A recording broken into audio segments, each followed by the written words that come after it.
samedi matin de bonne heure à Malakoff. Je vais quand même dire qu'on est bien à Malakoff là ce matin, merci. Alors, juste d'un point de vue technique, on va dire, on va demander aux personnes qui sont dans le public de garder leur masque pendant la cérémonie, j'allais dire. S'il vous plaît. C'est un deuil ou c'est un mariage? On va voir. Ah bah, j'espère que c'est un mariage. Alors, le temps que tout le monde s'installe, je vais me présenter en 2 mots. Je m'appelle Francis Poesevara, je fais partie du collectif national de Génération. Je suis également élu d'opposition à plutôt un petit peu plus haut sur le quartier de la Défense. Et je suis auteur de la chaîne YouTube Écologique, une chaîne de vulgarisation politique sur tout ce qui touche la gauche. Je suis aussi papa, voilà. Et hier justement,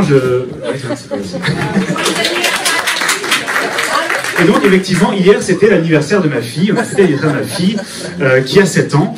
Et autant vous dire que elle fait de la politique depuis qu'elle est née, que son premier comité de campagne c'était à 6 mois dans un berceau, là plus personne ne veut m'applaudir. Mais c'est intéressant parce qu'à 7 ans, ces questions changent un peu vis-à-vis de la politique. Avant c'était dis papa, pourquoi est-ce que t'es pas dans l'équipe des Bleus vu que c'est toujours elle qui gagne? Bienvenue dans les Hauts-de-Seine.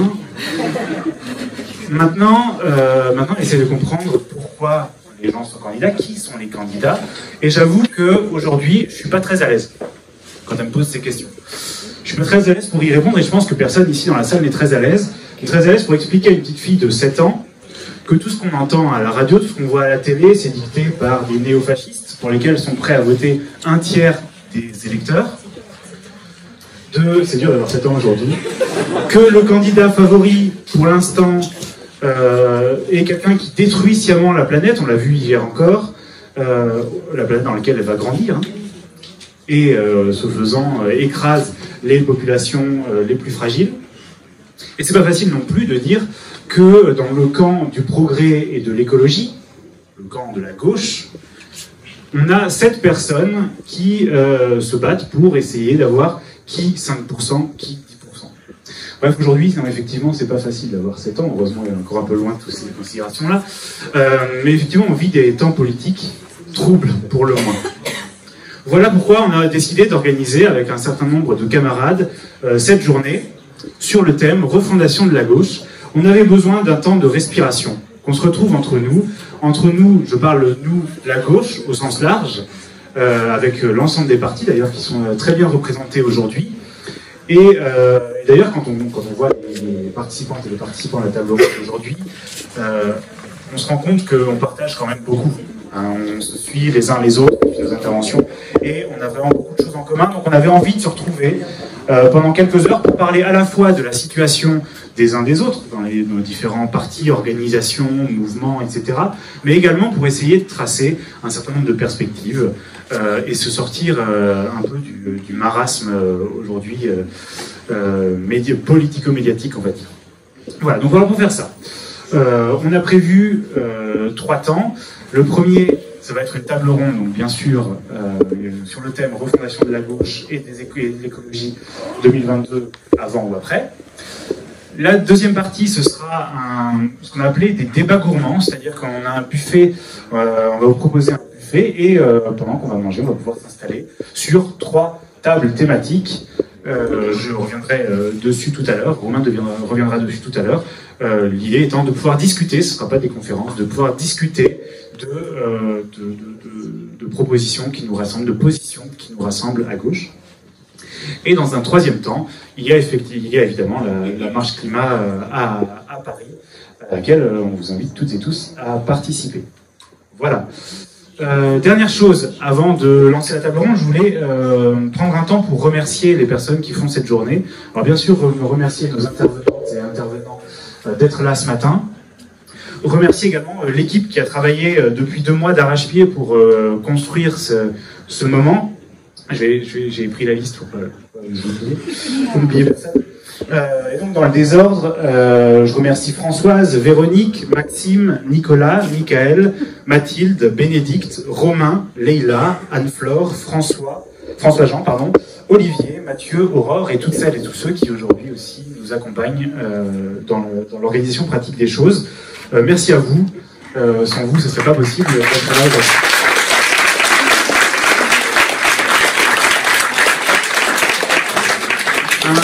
Un dernier remerciement, évidemment, à la ville de Malakoff, qui nous permet de nous rassembler ici, dans ces murs. Donc merci à la ville de Malakoff, et j'en profite pour passer la parole à deux élus de Malakoff, Bénédicte Thibos, qui est mon partenaire de crime depuis déjà un certain nombre d'années, et qui est maire adjointe à Malakoff, et bien sûr, Madame la maire de Malakoff, Jacqueline Bellon. Merci beaucoup, et bonne matinée. Moi, je vais être hyper rapide parce que voilà, je pense qu'on a plein de choses passionnantes à se dire. Juste dire que je suis extrêmement heureuse qu'on soit tous réunis. Il y a plein de gens, quand je vous ai vu arriver au fur et à mesure, c'était ah mais on s'est pas vu depuis tellement longtemps, on se connaît qu'en visio, donc voilà, faut voir en vrai, ça fait vraiment du bien. Et vous dire que Malakoff, vous n'êtes pas ici par hasard, parce que on a déjà été effectivement avec Francis, on a déjà organisé et avec toute l'équipe des gens de génération qui sont là depuis le début. On a organisé plein d'événements déjà à Malakoff. Et en général, quand on doit chercher un lieu pour se réunir, on a fait différentes formations, des séminaires, on a fait plein de trucs. Et en général, quand il faut trouver un lieu, tous les regards se tournent vers moi. Et de dire, Bénédicte, on ne pourrait pas avoir une salle à Malakoff. Et à ce moment-là, je vais frapper à la porte de Madame la maire et je lui dis, bon, Jacqueline, il n'y avait pas une petite salle pour nous? Et je connais déjà la réponse. Et la réponse est toujours oui. Alors voilà, c'est bienvenue à Malakoff et je passe la parole à Madame la maire. Aujourd'hui, ça dépend pour qui et pourquoi. Et pourquoi faire surtout. Bon. Bienvenue à Malakoff. Merci Bénédicte. Donc je salue évidemment Michael Goldberg qui est aussi notre élu Malakoff. On a plusieurs générations à Malakoff. Bénédicte et Nicolas Garcia qui sont dans cette salle. J'ai pas vu d'autres élus de la ville de Malakoff, mais ils sont pris par ailleurs. Donc bienvenue, oui, à Malakoff. Je pense qu'effectivement c'était le bon lieu pour débattre de la refondation de la gauche et de l'écologie. Alors avant ou après 2022, je pense que ce sera plutôt après. Je reste modeste dans les délais puisque nous sommes c'est quand même demain, 2022. Et que pour refonder la gauche, il faudrait d'abord redéfinir ce que c'est qu'être de gauche. Et je pense que déjà, ça va prendre un petit moment. Mais c'est très bien d'initier ce genre de débat. Donc évidemment, Malakoff, c'est la ville par excellence où il faut définir et rediscuter de ces questions, puisque Malakoff, vous savez, est une ville où la municipalité est à gauche, à direction communiste depuis 1925. Donc d'aucuns trouvent que ça fait beaucoup trop. Mais d'autres, et en tout cas la population, puisqu'elle nous a réunis au premier tour à 64% des voix aux dernières élections, trouve que finalement, quand ça marche bien, il n'y a pas de raison de changer. Donc effectivement, bienvenue aussi dans ce lieu qui est notre bourse du travail, qui est notre maison de la vie associative et citoyenne. Il existe encore dans les Hauts-de-Seine des lieux comme ça de démocratie populaire, démocratie participative locale et d'éducation populaire. Et évidemment, à Malakoff, nous, c'est un parti pris, c'est une orientation politique, c'est une volonté de continuer à garder ces lieux ouverts à tout le monde, à toutes et tous, pour venir débattre de tout ce qui les préoccupe, y compris quand ça ne nous arrange pas, parce qu'il y a aussi des réunions où c'était ouvert très très largement. Voilà, je veux juste vous souhaiter un bon débat, de bons travaux. Je ne vais pas être plus longue parce que je sais que le chantier est immense. Voilà. Et évidemment, vous dire que moi je suis maire, donc je suis très intéressée évidemment et très impliquée dans mon organisation politique, bien sûr, où on débat aussi parce que les débats ne sont pas que en dehors des partis, à côté des partis, mais aussi dans les partis. Enfin, moi pour la mienne, je suis parti communiste, je peux vous dire qu'il y a du boulot, voilà. Et donc on est évidemment très en attente de ce qui se dit, ce qui se fait, ce qui se passe, parce que forcément on sait qu'on vit une période très très particulière. La déliquescence de la gauche aujourd'hui est une vraie catastrophe. Enfin, personnellement, moi je regarde ça avec voilà, je me dis comment on va s'en sortir de ce marasme, parce que je trouve que chacun y va pour faire l'union autour de soi. Ça, il y a pas de cap. Tout le monde veut de l'union. Voilà. Nous, on sait ce que c'est à Malakoff, l'union. C'est un combat, c'est sûr. C'est pas facile, mais quand on regarde les dernières élections municipales avec des unions très larges de spectre à gauche, en fait, le constat qu'on fait, c'est que finalement, on est tous les mêmes, mais éclatés partout. Parce que nous, finalement, on a une union qui va du Parti communiste au Parti socialiste, les Verts, Europe Écologie Les Verts, Génération, Place Publique, des citoyens, évidemment, et des citoyennes non encartés.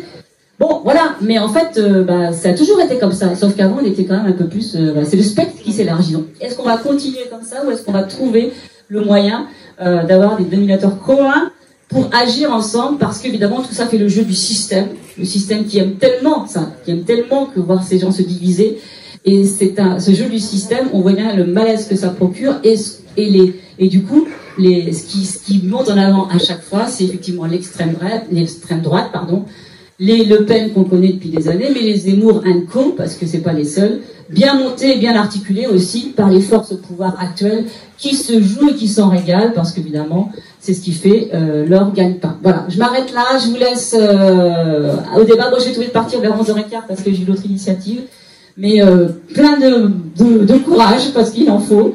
Mais et puis, voilà, la gauche, ça veut dire quoi aujourd'hui d'être de gauche, surtout. Voilà. Merci.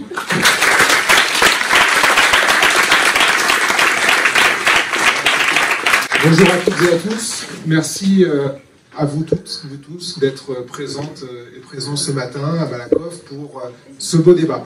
Je vais me présenter rapidement. Je suis Romain Géanin, membre du collectif national de Génération, élu à Asnières et avocat dans la vraie vie, spécialisé dans la défense des salariés.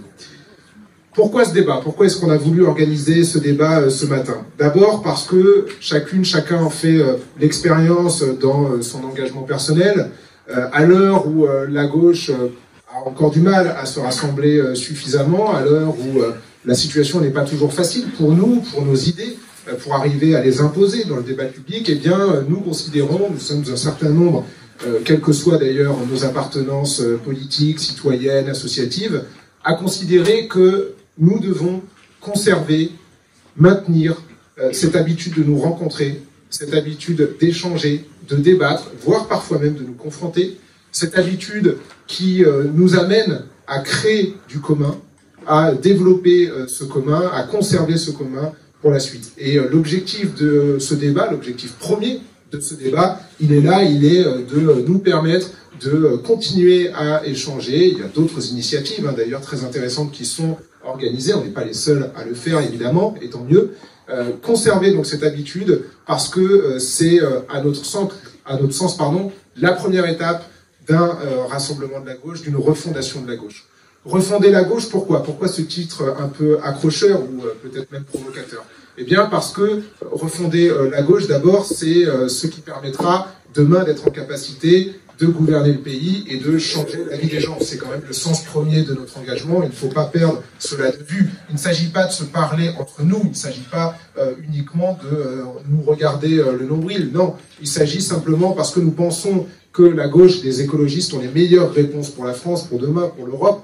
Il s'agit de permettre aux écologistes à la gauche d'être en capacité demain, électoralement et politiquement, d'assumer des responsabilités. Et pour ça, il nous faut, à un moment donné, être en capacité de nous refonder, de moderniser peut-être aussi notre rapport à certaines thématiques, d'être en capacité peut-être de pousser davantage ces thématiques dans le débat public. Et vous savez quelle est la difficulté que la gauche et les écologistes peuvent rencontrer en la matière aujourd'hui. Et donc, ce débat, qui, je l'espère, sera suivi d'autres rencontres, d'autres échanges, a pour but, avant tout, cela: échanger, se voir, se rencontrer, conserver des cadres qui permettent de créer du commun, de identifier aussi des propositions communes et puis de créer une habitude de fonctionnement. Parce qu'il ne suffit pas d'avoir des propositions communes, il faut aussi se voir pour créer des habitudes de fonctionnement, pour identifier des stratégies communes, parce que souvent c'est quand même sur ce point-là qu'on pêche à gauche. On est d'accord sur beaucoup de choses, mais on a parfois des fonctionnements qui divergent, des stratégies qui divergent, et c'est souvent ce qui peut nous éloigner. Voilà donc pour l'objectif de ce débat. Avant de laisser celui-ci commencer, je voudrais quand même remercier très chaleureusement nos invités, nos intervenantes et nos intervenants d'être ici ce matin. Je vais commencer par la gauche, évidemment. en saluant et en remerciant d'abord Sandrine Rousseau, finaliste de la première écologie. Je remercie également Samuel Grisowski, qui est porte-parole de la première populaire. Remercions également Jacques Chillon, député communiste de Seine. Donc, je connais bien l'action parce que Elsa est députée sur la circonscription qui est juste à côté de la mienne. Et la seule députée de gauche du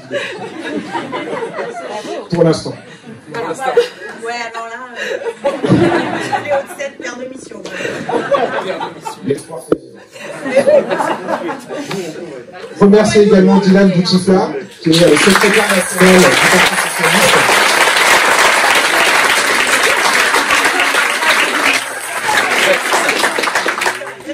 Remercier évidemment Clémentine Autain.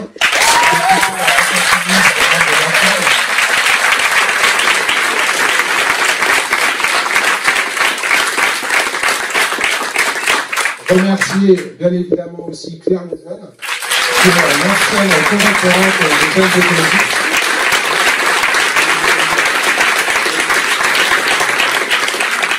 Et remercier très chaleureusement enfin Sophie Taillé-Paulian, qui est la coordinatrice nationale des générations et sénatrice du Val-de-Marne.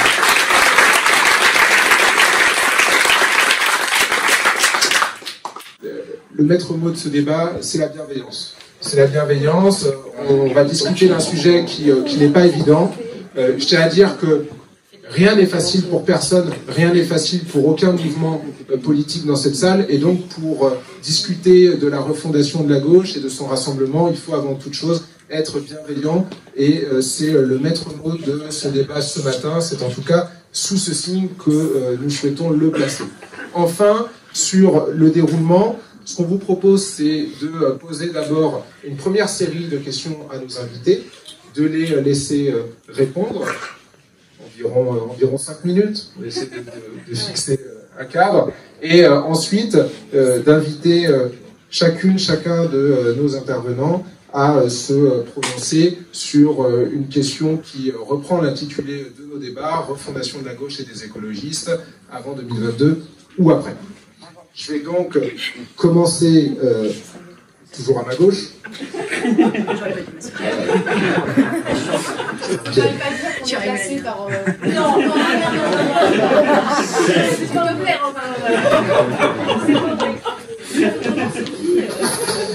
Commencez donc par Sandrine avec une première question qui est la suivante. En quoi l'écologie peut-elle être pour toi le trait d'union à gauche et en quoi représente-t-elle l'alternative, notamment à l'extrême droite?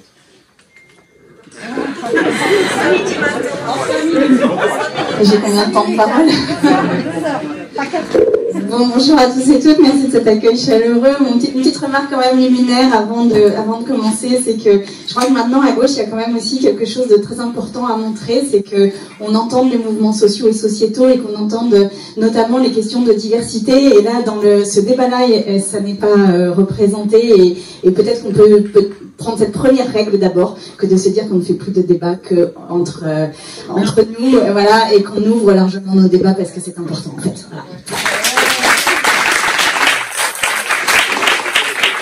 Alors, pour l'écologie, pourquoi l'écologie est une force motrice, modernisatrice, même est utilisée déjà plusieurs fois à gauche, et pourquoi l'écologie est-elle aussi un autre projet de gauche?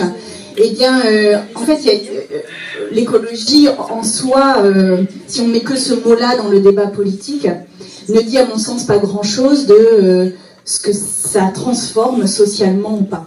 Et on pourrait très bien imaginer une écologie qui protège les plus riches, c'est d'ailleurs un peu ce qu'on a depuis 5 ans au pouvoir, et qui laisse se débrouiller les autres, et quand ils râlent trop, eh bien on leur donne un chèque de 100 € comme ça, puis on leur demande bien de se taire juste après, parce que quand même ils ont 100 €, faut quand même pas déconner, et que par ailleurs ils ont eu la réforme du chômage qui leur a pris plus que 100 €, mais ça on oublie de le dire. Et donc en fait l'écologie, ça peut très bien être une écologie de classe en fait. Ça peut très bien être une écologie de classe dominante. Et la réalité, c'est que même, je vais vous dire, c'est ce qu'il y a de plus facile à faire. puisque ce sont eux qui sont mobilisés, que finalement c'est plus facile de le faire comme ça, il suffit de faire des chèques de transformation d'une chaudière, d'une voiture, et puis d'une rénovation thermique d'un bâtiment, puis voilà, quelque part les plus riches s'en sortiront, et en plus on pourra décemment accuser les plus pauvres de ne pas l'avoir fait, quoi. Et donc la question écologique en soi, elle ne résume pas le projet de société que l'on a. Et c'est pour ça qu'il y a absolument besoin d'avoir la gauche derrière l'écologie, et c'est pour ça qu'il y a absolument besoin d'avoir un discours social autour de l'écologie, parce que précisément, le projet écologiste doit être de protéger les plus faibles. Aujourd'hui, les plus polluants sont les plus riches. Et donc ceux que l'on doit protéger en premier, ceux que l'on doit inclure dans la transition écologique, ceux qui doivent faire avec nous cette transformation écologique, eh bien ce sont aujourd'hui ceux qui sont les plus précaires, les plus vulnérables. Et c'est ça qu'il faut que nous vendions. Et pour moi, la refondation de la gauche, et je regardais dans le train en venant, le premier débat que j'ai fait sur cette refondation de la gauche, c'était en 2012. Et je me dis, on critique les COP successives qui n'arrivent pas à prendre de grandes décisions, mais nous finalement on n'arrive pas beaucoup plus à en prendre. Et pourquoi? Parce que je pense qu'il nous faut revenir à nos valeurs, et c'est ce que vous disiez tout à l'heure, c'est quoi être de gauche, c'est quoi être écologiste aujourd'hui? Eh bien, de gauche, c'est faire en sorte qu'un humain égale un humain, quel qu'il soit, où qu'il soit. C'est de la solidarité, et de la solidarité assumée par notamment la fiscalité, mais aussi de la solidarité vis-à-vis des migrants, vis-à-vis des plus faibles de la société. C'est une transformation de la société qui protège chacun et chacune. C'est une émancipation via l'éducation, via la culture, via des services publics, une protection des personnes par le soin, mais aussi par la protection de la planète. Et surtout, moi, ce qui me fascine dans le débat politique actuellement, c'est que nous n'arrivons pas à poser dans ce débat politique un autre récit autour de nos valeurs. Et on se laisse complètement balayer par des idées d'extrême droite face auxquelles nous, on n'oppose que des mesures. Mais la question, ça n'est pas les mesures, c'est les valeurs que l'on porte. Et aujourd'hui, il est vraiment très important de les remettre dans le débat public et de les remettre ensemble.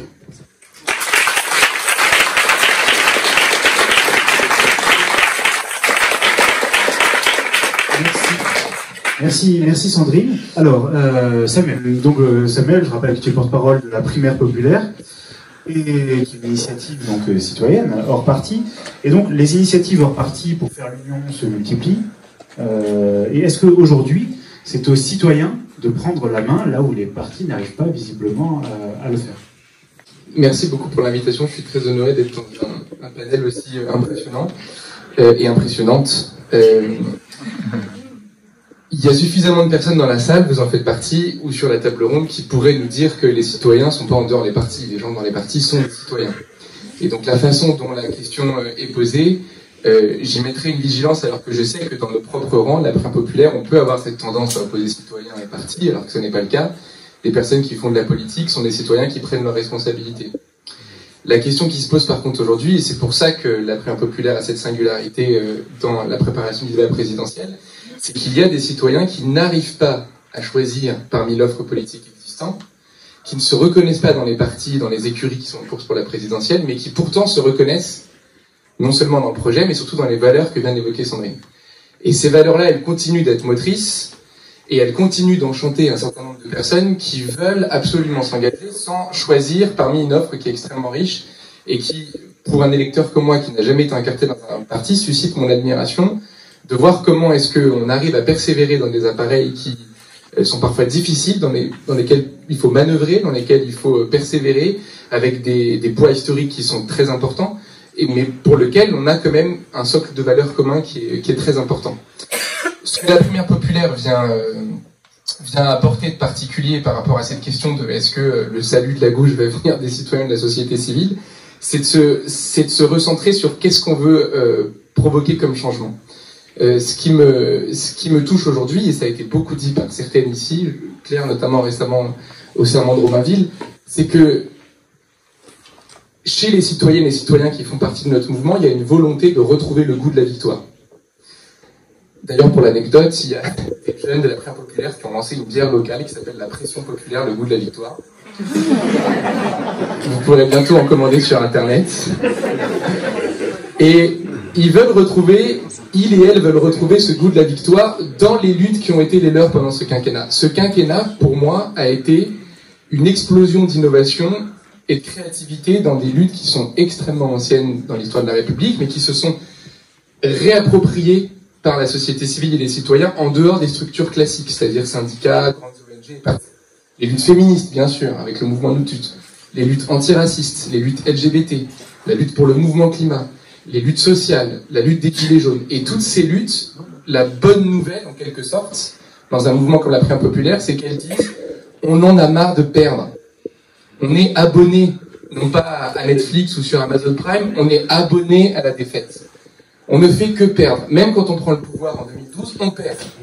On ne fait que perdre. On a perdu pendant 5 ans, pardon pour nos amis socialistes, mais on a perdu pendant 5 ans. Et ce ras-le-bol de la défaite, c'est ça que représente ce mouvement, c'est le désir absolu de gagner. C'est pas la volonté de faire un processus de départage plutôt qu'un autre, de choisir par intégrisme de la méthode une primaire parce que ce serait redonner le pouvoir au peuple. Bien sûr que ça peut être une externalité positive de la primaire populaire, c'est de laisser aux citoyennes et aux citoyens choisir qui va représenter cette grande famille auquel on croit, qui est le bloc des justices, le bloc arc-en-ciel, si je reprends l'expression d'Aurélie Trouvé. C'est pas le processus qui attire toutes celles et ceux qui nous rejoignent, c'est l'envie de gagner. Et aujourd'hui, moi, quelque chose qui m'a beaucoup choqué, mais c'est le cas de personne ici, je tiens quand même à le dire d'avance, comme ça il n'y aura pas de suspense, et je ne donnerai pas de nom. On nous a expliqué avec Mathilde Dimer, quand on a commencé la primaire populaire, on nous a expliqué dans les bureaux des états-majors de chacun des partis, les 13, on les a rencontrés, parce qu'il y en a 13 dans notre espace, même 15 si on va jusqu'aux anciens marcheurs. 13, 15, on nous a expliqué, on ne peut pas gagner en 2022, et pire, il ne faut pas gagner en 2022. On nous l'a expliqué. On nous l'a théorisé. On nous a dit gagner en 2022, c'est une menace pour nos appareils, c'est une menace pour nos stratégies, c'est une menace pour nos places aux législatives. Je vous jure qu'on nous a dit ça. Personne ici ne l'a dit physiquement, bien sûr. Nous, la réponse qu'on a envie de dire, c'est on ne peut pas se satisfaire de ça. On ne peut pas dire que perdre, c'est tactiquement intéressant. On doit à tout prix gagner. Or, aujourd'hui, dans la hiérarchie des priorités, ce dont on a l'impression, c'est que pour certains et certaines, et encore une fois, ce sont des maillons d'un système, c'est pas l'ensemble des partis, c'est pas l'ensemble des personnes engagées dans les partis. Pour certains et certaines, dans ce maillon du système, on sent que la hiérarchie des priorités est inversée.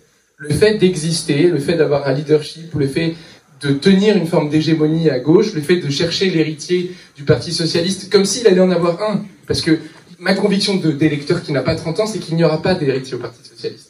C'est terminé. L'époque où il y a un parti hégémonique qui contrôle un espace, ça n'existe plus. Il n'y aura pas de force hégémonique à gauche, et tant mieux. Tant mieux, parce qu'en fait, le monde dans lequel on croit, c'est un monde dans lequel il n'y aura plus d'hégémonie. Il n'y aura plus l'hégémonie des hommes, il n'y aura plus l'hégémonie des blancs, il n'y aura plus l'hégémonie des riches, donc il n'y aura pas d'hégémonie d'un parti. Il y aura une force créatrice, constructive, collaborative, et c'est une bonne nouvelle. Et pour sortir de cette hégémonie, on a besoin de se dire, la hiérarchie, c'est pas la survie de mon appareil, c'est pas les scores qu'on va faire aux législatives, c'est pas le score qu'on fera en 2027, c'est la victoire. Donc encore une fois, primaire populaire, pression populaire, pour retrouver le goût de la victoire.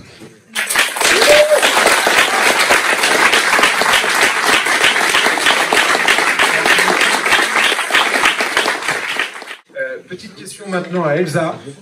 Quels enseignements tires-tu de l'expérience du Big Bang et quel écho rencontre ce genre d'initiative qui vise à dépasser nos structures partisanes respectives au sein notamment du Parti communiste? C'est bien de ne pas nous avoir dit les questions avant. Ça va permettre peut-être moins d'élaboration, mais peut-être plus de sincérité, qui sait, je sais pas. Bon, d'abord, je veux dire que peut-être pour commencer sur les valeurs, le besoin de dire ce qu'est la gauche, ce que veut la gauche, je rejoins ce que disait Sandrine sur la nécessité de sortir de la juxtaposition de revendications, aussi juste soit-elle. On voit effectivement que c'est même, et on va avoir le droit à ça pendant quelques mois, la bataille du qui mieux des revendications de chacun et chacune des candidats et candidates de gauche, et ça va continuer de nous faire très mal.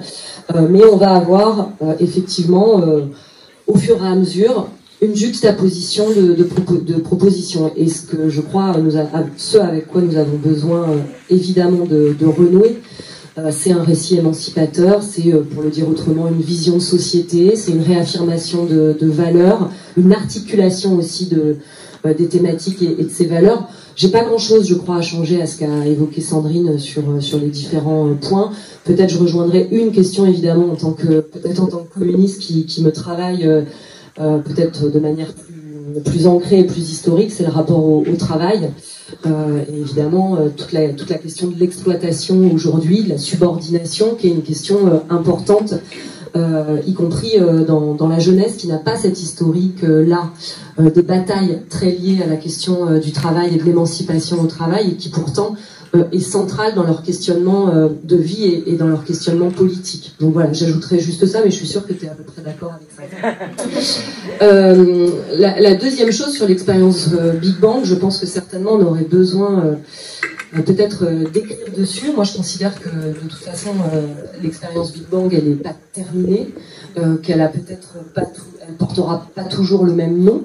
Parce que nous, le but, c'est pas de créer un label.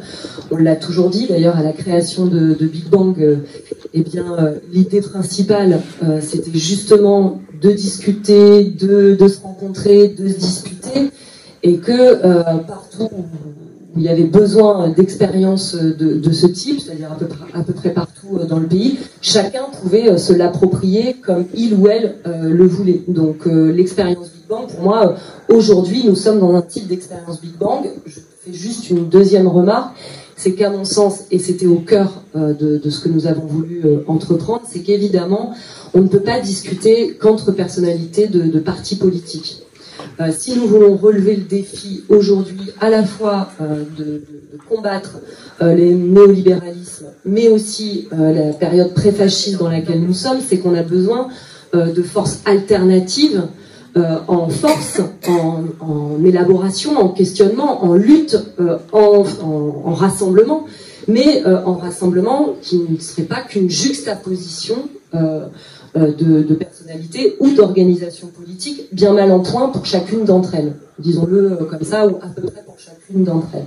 Et donc, il n'y a pas simplement besoin, effectivement, de trouver ce qui va permettre, même si c'est beaucoup le projet qui va nous unir, mais ce projet, il doit être débattu avec l'ensemble des forces alternatives que constituent les partis politiques à peu près mal en point, les collectifs qui existent et qui font de la politique, les syndicats, les associations, toutes ces personnalités qui font la vie sociale, politique, démocratique, culturelle de notre pays. Et c'est bien ça, j'ai le sentiment, en tout cas, qui doit être au cœur de nos réflexions et de la refondation. En tout cas, c'est ce qu'on a tenté de mettre au cœur de l'expérience Big Bang. Qu'est-ce que j'en retire? D'abord, j'en retiens une chose, je crois, très positive. Peut-être, d'ailleurs, qu'on aurait dû en amener, mais pas assez audacieuse là-dessus avec Clémentine, mais on aurait pu ramener le manifeste qu'on a écrit avec différentes personnalités à l'œuvre dans le Big Bang, qui tentent de tracer justement cette vision de société, ce récit émancipateur.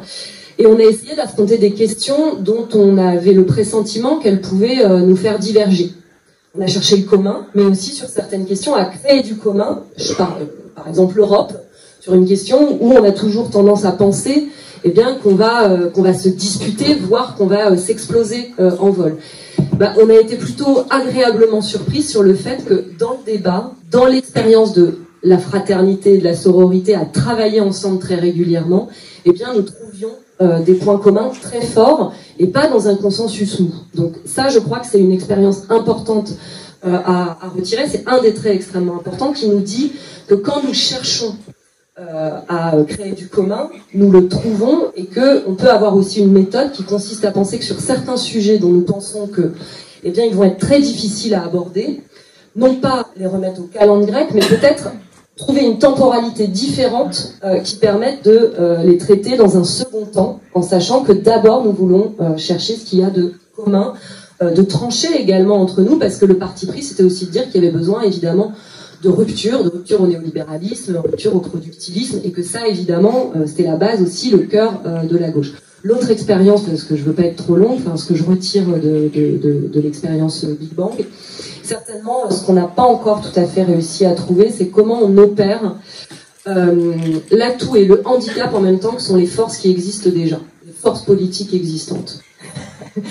Je le dis comme ça, je ne sais pas comment on fait. Voilà, c'est mon doute, c'est-à-dire qu'à la fois, moi je crois au fait que les partis politiques au XXe siècle, à travers leurs échecs mais leurs apports, restent des forces existantes qui permettent de la formation, qui permettent de créer du collectif, qui permettent aussi des initiatives politiques en proximité, qui permettent aussi de création de listes, enfin tout un tas de choses quand même qui sont pas négligeables. Et à la fois, elles sont dans la période de formidables obstacles eh bien, à réussir cette refondation et le fait de créer ce commun. Je vais m'en arrêter là. Évidemment, je vous demande de regarder les deux aspects, c'est-à-dire à la fois la possibilité qu'il y a à créer du commun, le fait que c'est tout à fait possible, et le fait que non pas c'est un obstacle infini, je crois que nous avons à trouver comment nous faisons, que c'est une des questions à mon avis que j'ai envie de mettre au cœur en tout cas de nos échanges à venir.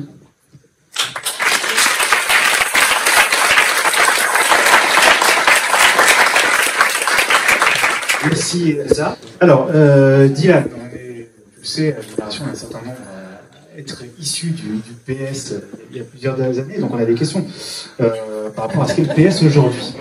Donc, en fait, on se demande dans quel état d'esprit est le PS aujourd'hui, notamment par rapport aux autres partis de gauche, et on se demande s'il y a une volonté au PS. C'est une question ouverte, hein, c'est pas genre dans l'intention.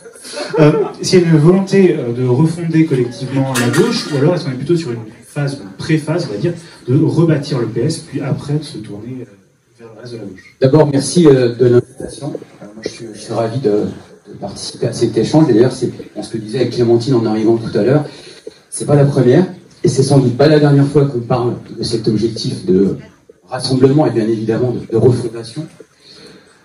Moi, je suis depuis plusieurs années membre du Bureau national, secrétaire national du Parti socialiste. J'ai encore eu l'occasion récemment d'échanger avec Olivier sur ces questions-là, pas plus tard que mardi dernier à l'Assemblée nationale. Et en fait, s'il fallait retenir un peu notre état d'esprit, ce serait celui de la détermination. Pas la détermination à se piétiner les uns les autres, ni à se toiser les uns les autres, mais à voir quelles sont nos convergences politiques. Vous savez, je m'appelle Dylan Moutifla, donc je pourrais vous dire que je rentre d'Irak, que je suis un militant de l'éducation populaire, que je suis très attaché au combat pour le féminisme, contre toutes les inégalités, mais je vais surtout vous dire que moi, mon incarnation politique, c'est pas seulement une question de personne, c'est une question de valeur. Et Jacqueline disait tout à l'heure que dans la campagne des municipales, on pourrait d'ailleurs faire le parallèle avec les campagnes des départementales ou des régionales, la gauche, lorsqu'elle est rassemblée, elle peut tout gagner. Et donc, à partir de cet enseignement-là, il faut qu'on puisse se dire modestement, avec humilité, quelle est notre part de responsabilité dans la période. Moi, je vais vous dire, j'ai fait partie de ceux qui, dans les années 2012-2014, ont fait remonter au Parti socialiste, puis ensuite, dans le débat public, un certain nombre de critiques par rapport au quinquennat. Je ne regrette pas un mot de ce que nous avons dit, par contre, je regrette d'avoir dû le faire public. Ça, c'est notre responsabilité. Par contre, ce qu'on doit à nos concitoyens, c'est la vérité, c'est la sincérité de notre engagement. Et aujourd'hui, notre détermination, à travers la candidature d'Anne Hidalgo, c'est pas pour faire comme s'il ne se passait rien, c'est pas pour faire comme s'il n'y avait pas d'autres candidatures légitimes, fortes, qui servent le débat public, mais de se dire qu'on a une responsabilité pour encore apporter des réponses et faire vivre la République, concrétiser la promesse de la République. Parce que je vais vous dire, moi, mon sentiment, c'est que depuis toutes ces années, la gauche a oublié de se poser plusieurs questions. La première question, c'est quels objectifs on vit, dans quelle mesure aujourd'hui être de gauche, ça apporte quoi dans le débat public? Comment nos concitoyens se disent qu'on a une utilité dans la responsabilité, pas seulement dans le discours incantatoire qu'on peut tenir à une tribune ou dans l'opposition, mais aussi dans l'exercice du pouvoir. Et notamment sur les questions qui ont été des questions qui ont fracturé la gauche et qui la fracturent encore aujourd'hui sur un certain nombre de questions, même si j'ai le sentiment qu'on s'est quand même beaucoup plus rapproché qu'on l'avait fait jusqu'à présent sur les questions européennes, sur les questions de la protection des salariés, sur la question par exemple de la transition écologique. Sur ces sujets-là, on est dans le vrai. Pourquoi? Parce qu'on a des femmes et des hommes, comme celles et ceux qui sont dans cette salle et autour de cette plénière, de pouvoir se dire on est issu de différents combats. On incarne différentes manières de faire de la politique. Moi, je suis un militant de l'Éduc-Pop autant qu'un dirigeant socialiste. Donc, à un moment donné, il faut qu'on soit capable de se nourrir de cette richesse. Parce que regardez, rien que dans nos propos introductifs, comment on a donné déjà le sentiment d'être dans l'invective, ou en tout cas peut-être dans une forme de caricature des uns des autres. Moi, je n'ai pas besoin, à un moment donné, qu'on vienne dans un débat pour se dire ce que doivent faire les autres. Moi, j'ai plutôt envie de vous dire ce qu'on doit faire ensemble. Ce qu'on est capable de travailler ensemble, comme perspective politique. Regardez l'exemple de la crise énergétique. Aujourd'hui, dans le débat public, on se fait déposséder des solutions qu'on peut porter ensemble, notamment sur la fiscalité écologique. Anne Hidalgo a avancé l'idée d'un ISF vert. Il faut qu'on y travaille ensemble. C'est pas nouveau en plus, c'est pas une invention d'Anne Hidalgo, c'est une convergence politique. Ben oui, bien sûr. Mais il faut qu'on soit capable de reposer un certain nombre de débats, de converger ensemble, parce que les discussions, elles ont lieu à tous les niveaux. Elles ont lieu, évidemment, je l'ai dit, dans l'exercice des responsabilités, dans les assos, les syndicats, les partis politiques, les conseils municipaux, les collectivités locales. Et pourquoi on n'arriverait pas, c'est ça la question, pourquoi on ne serait pas capable de converger pour faire ensemble une autre république, construire une autre république, des solutions, pas seulement des principes, des valeurs, mais qu'on soit capable de concrétiser cette promesse-là. Et encore une fois, je vais terminer là-dessus, il y a des exemples de nos réussites collectives. Moi, je suis désolé, j'ai fait partie de ceux, et on est tous à avoir été partie prenante de ça, dans la campagne contre la privatisation d'Aéroports de Paris. On a convergé sur des propositions communes sur la régression qui était proposée par le gouvernement sur les retraites. Et ça, si on n'avait pas eu des socialistes, des communistes, des écologistes, des citoyens mobilisés dans ces questions-là, sur ces sujets-là, on n'aurait pas été capable de dire aujourd'hui, oui, nous sommes capables de converger. Et je vais terminer sur un point, sur le calendrier. Alors, vous savez, on est, je crois, le 6 novembre. Il y a 5 ans de cela, nous étions, pour ainsi dire, et notamment nous les socialistes, un peu dans une situation délicate. Pas parce que François Hollande allait renoncer quelques semaines après, pas parce que nous, en tant que militants de gauche, nous pensions que nous avions fait des erreurs dans le quinquennat, on va pas revenir dessus. Mais franchement, je vais vous dire, les leçons qu'on a tirées de cet exercice du pouvoir, ça a été quoi? Quelques semaines après, l'espoir d'une candidature issue de la primaire avec Benoît Hamon. L'espoir d'une convergence de Benoît Hamon, de Yannick Jadot au mois de février.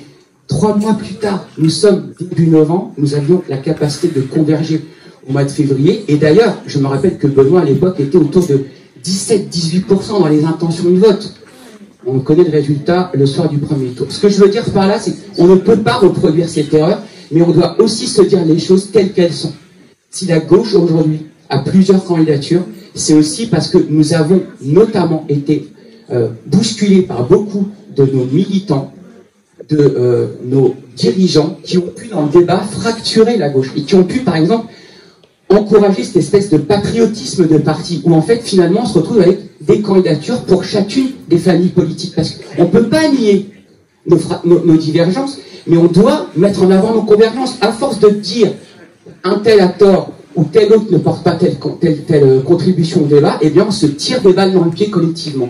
Donc, il faut qu'on soit capable de faire l'analyse critique de cette responsabilité et de se dire que là, on a des perspectives concrètes, pas seulement pour les présidentielles, mais aussi pour les législatives, mes amis et mes camarades, pour les législatives, et au-delà de 2002 pour l'exercice du pouvoir, que ce soit, je le souhaite, au pouvoir, mais aussi dans l'opposition.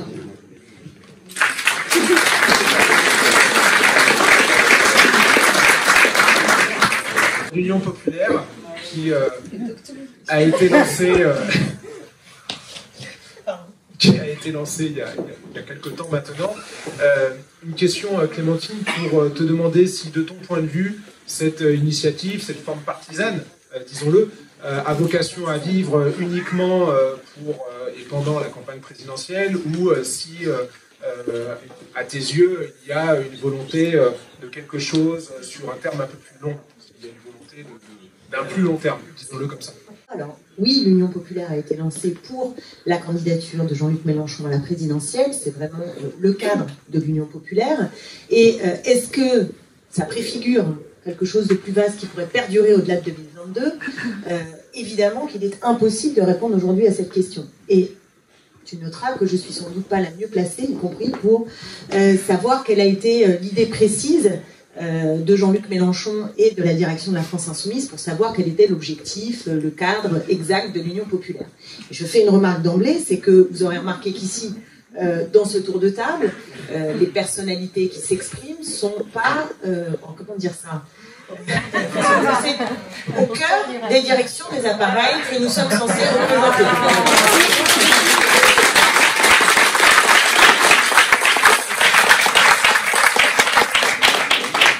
Il faut se le dire, parce que que si on pense que Elsa Faucillon, c'est la direction du Parti communiste, que Sandrine Rousseau, c'est la direction des Verts, et moi la direction de l'AFI, avec... Ce serait mieux. Voilà.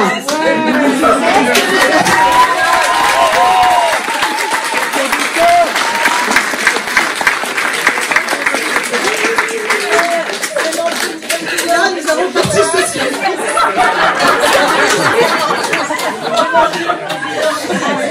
Je fais cette incise, mais à ce stade du débat, ça me paraît quand même assez important, parce que pour ceux qui nous regarderaient de la planète Mars et qui penseraient qu'ils sont bizarres, c'est chaud. Globalement d'accord, ils n'arrivent pas à avoir une candidature.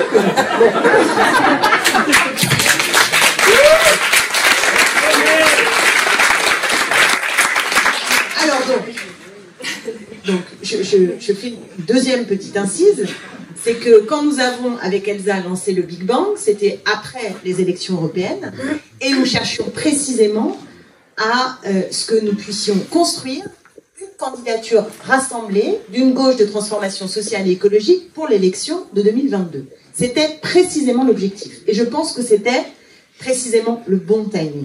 C'est-à-dire que moi, ce que je retiens du Big Bang, c'est que nous avons pris une initiative qui était au bon moment et sur des bases politiques qui étaient de bonnes bases politiques.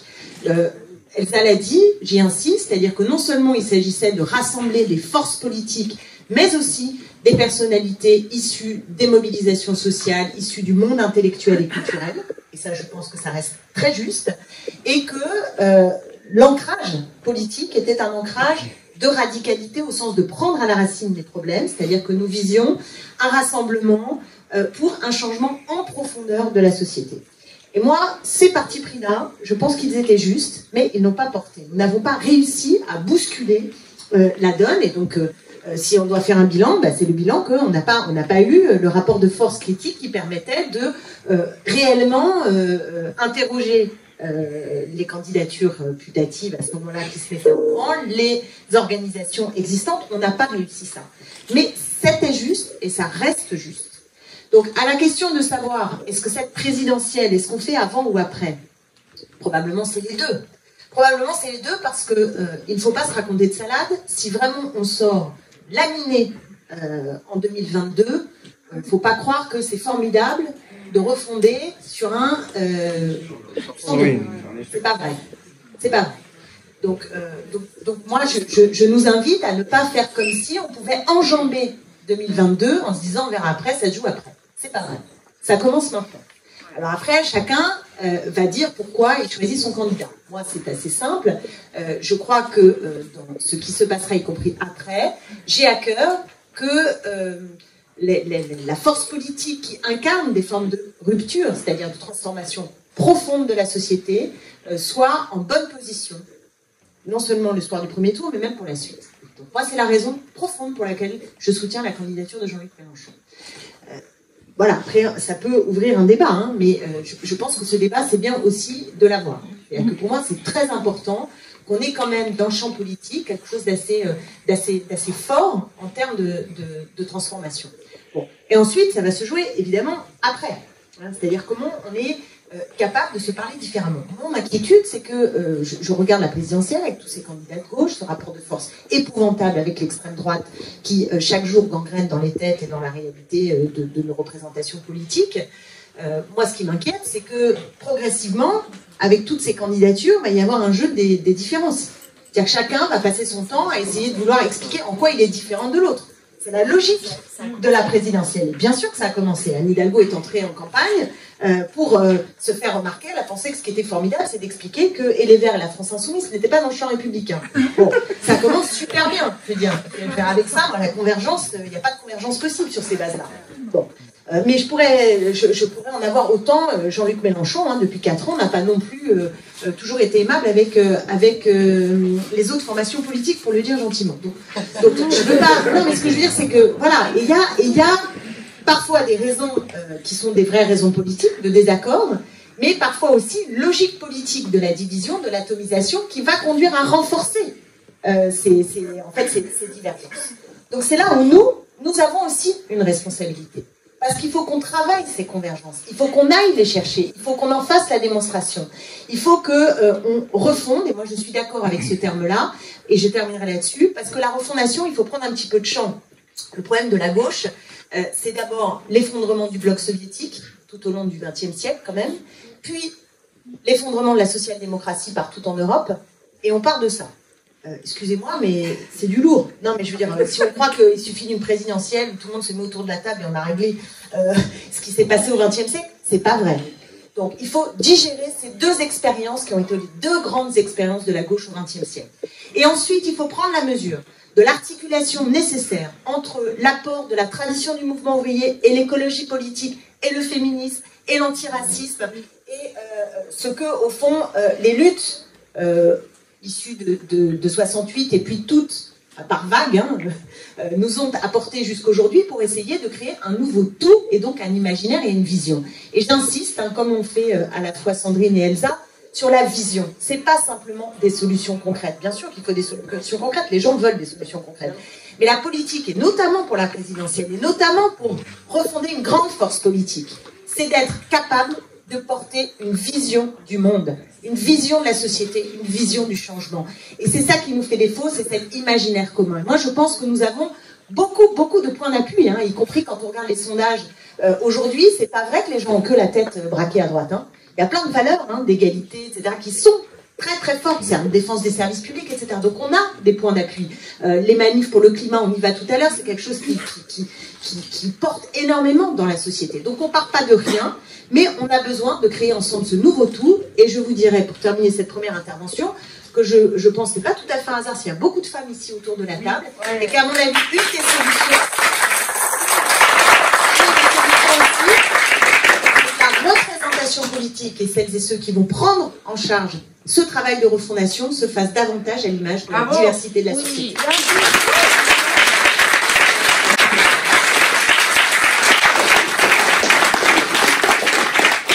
Merci Clémentine.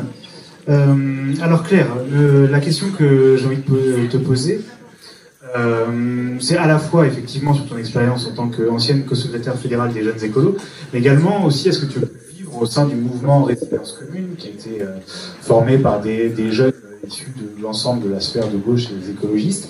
Et en fait la question est assez simple. Comment est-ce que les jeunes font pour dialoguer ensemble et pourquoi les moins jeunes ont tendance à ne pas y arriver?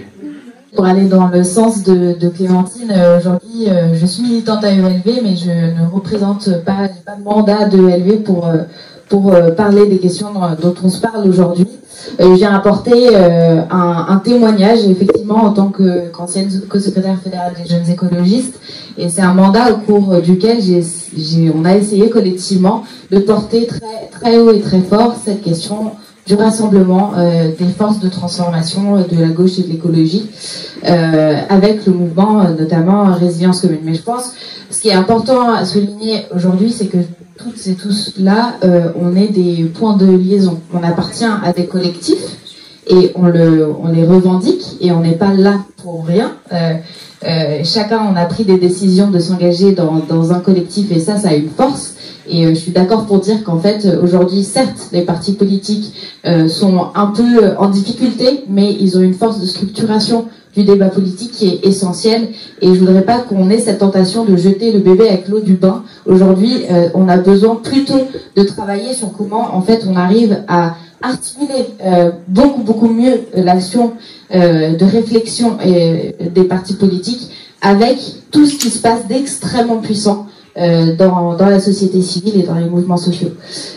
Donc, pour embrayer sur le témoignage que je peux apporter sur mon expérience, en fait, je suis arrivée aux jeunes écolos, on n'était pas extrêmement nombreux et on n'était pas en capacité en fait de vraiment se revendiquer être le mouvement jeune de l'écologie politique en France.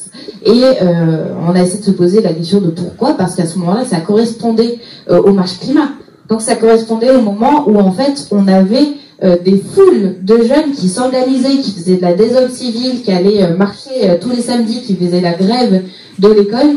Et en fait, on n'était pas le réceptacle de ça, en fait. Et on a aussi essayé de se poser une seconde question qui n'est pas complètement sans lien, je pense, avec la première, qui est, en fait, comment ça se fait que dans l'arc de la gauche et de l'écologie, il y ait ces fractionnements-là, alors qu'en fait, lorsqu'on travaillait à ce moment-là avec tous les syndicats, tous les autres mouvements de jeunesse sur la question des retraites, sur tout ça, et on trouvait des points de convergence extrêmement forts, on arrivait relativement aisément à se mettre d'accord sur des positions pour à peu près toutes les luttes sur lesquelles on s'est mobilisé ensemble. Donc, on a essayé de travailler ces questions-là.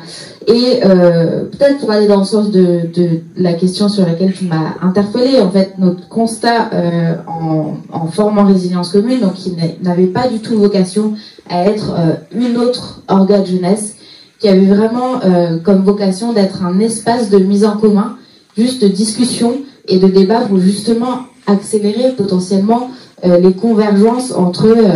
on appelle ça la gauche et l'écologie, mais en fait, je pense que cette formulation, elle est emblématique du fait qu'on n'a pas encore réussi à trouver une manière autre de formuler ça, puisque c'est comme s'il y avait la gauche et l'écologie. Moi, c'est pas du tout comme ça qu'on l'envisage, enfin que je l'envisage, et je pense que c'est pas la manière dont l'envisagent les personnes aujourd'hui ici. Moi, à mon sens, l'écologie politique vient reconfigurer, amplifier, enrichir les combats historiques de la gauche, et en fait, c'est la point de jonction. Enfin, c'est pas deux blocs qu'on peut coller en disant ça y est, on a fait l'union. Ça va vraiment être un processus de refondation, y compris intellectuelle, sur la manière dont on parle des questions sociales, et du côté des écologistes sur la manière dont on parle des questions considérées comme plus écologistes, plus environnementales. Et donc, le constat qu'on a eu lorsqu'on a monté Résilience Commune, c'était qu'on était une génération où, globalement, on grandit et on devient adulte dans un monde où la trajectoire pour 2100, c'est plus de 2,7 degrés. On grandit dans un monde où on a perdu 75% des insectes en Europe sur les 30-40 dernières années. Et en fait, ça change la manière dont on s'engage en politique. C'est-à-dire que c'est pas une question c'est pas strictement une question de envie de s'engager pour le collectif, et puis une attirance pour le débat politique, etc. Il y a quelque chose d'assez viscéral, en fait, dans la manière dont la génération climat, ce qu'on l'appelle comme ça, s'engage. Et en fait, on est aussi la génération qui grandit dans un pays où on a une explosion. Il y a 8 millions maintenant de personnes qui ont besoin d'aide alimentaire, y compris les jeunes de notre génération, je pense.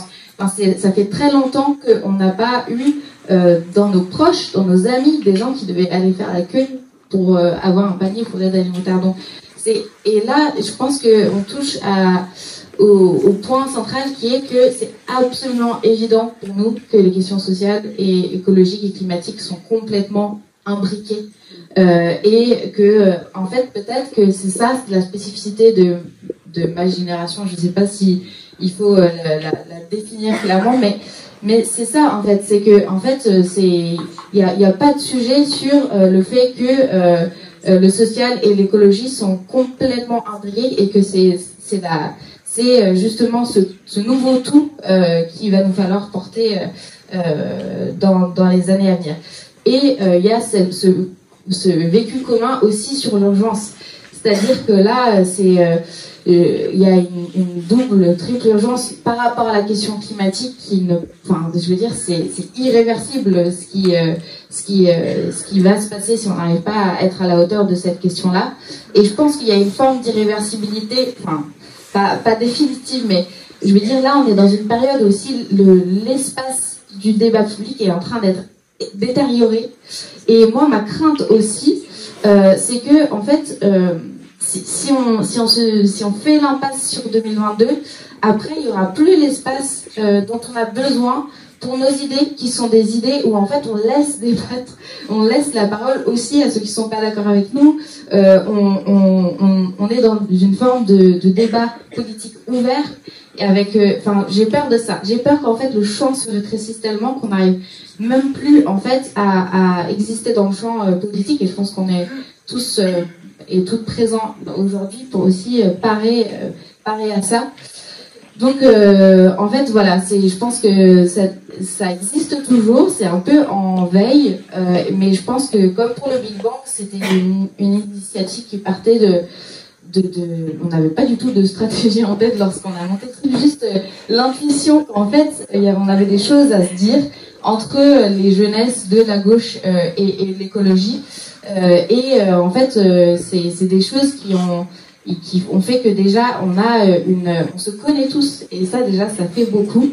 On continue d'avoir des débats de fond parce que faut pas se mentir, il n'y a pas que des convergences. Et tout ça plante aussi les graines de quelque chose qui, on l'espère, et le plus rapidement possible pourra atterrir sur la création d'une force politique, parce que je pense qu'il faut vraiment se prémunir contre l'idée que en fait en alignant les structures politiques et en faisant parler strictement et seulement des représentants qui représentent en plus pas tellement leur gars côte à côte, on va arriver à faire quelque chose qui ressemble à une refondation de la gauche et de l'écologie. En fait, aujourd'hui, la réalité, c'est que la gauche, elle existe dans des mouvements très très puissants qui sont aujourd'hui pas liés structurellement aux partis politiques, et ça, il faut qu'on travaille activement cette articulation-là. Moi, je trouve que le livre d'Aurélie Trouvé sur le bloc arc-en-ciel et la manière dont elle formule ça est très intéressante et très, je trouve ça une manière de formuler très très juste. Alors sur la question de pourquoi peut-être les moins jeunes y arrivent moins bien à se parler, je pense qu'en fait un parti politique, ça a aussi une histoire, et en fait l'histoire du Parti socialiste n'est pas celle du Parti communiste, c'est pas celle du Parti écologiste, et en fait c'est pas juste, c'est vraiment pas juste des histoires d'ego et de psychologie et d'égoïsme. Je pense qu'on se plante en fait en formulant la question comme ça. Il y a des raisons du fait que par exemple, moi je suis à ELV et pas ailleurs, et en fait on a toutes nos raisons, et du coup je pense qu'il faut travailler justement sur les complexités de cette question-là, et pas faire l'erreur d'apporter des solutions qui seraient juste de l'ordre du processus, ou de regarder, on est d'accord sur telle ou telle mesure et du coup ça va aller. Ça touche à des questions qui sont beaucoup plus profondes que ça, et même moi en étant très jeune, et j'ai pas tout l'historique de tout ce qu'a vécu le parti auquel j'appartiens sur les 20 dernières années, mais je conçois en fait que les blocages parfois ne sont pas juste une histoire d'enjeux d'appareil, et que parfois en fait ça touche à des questions de fond et d'historique, et en fait il faut qu'on prenne à bras le corps tout ça si on veut espérer créer du commun un jour. Je vais peut-être m'arrêter là.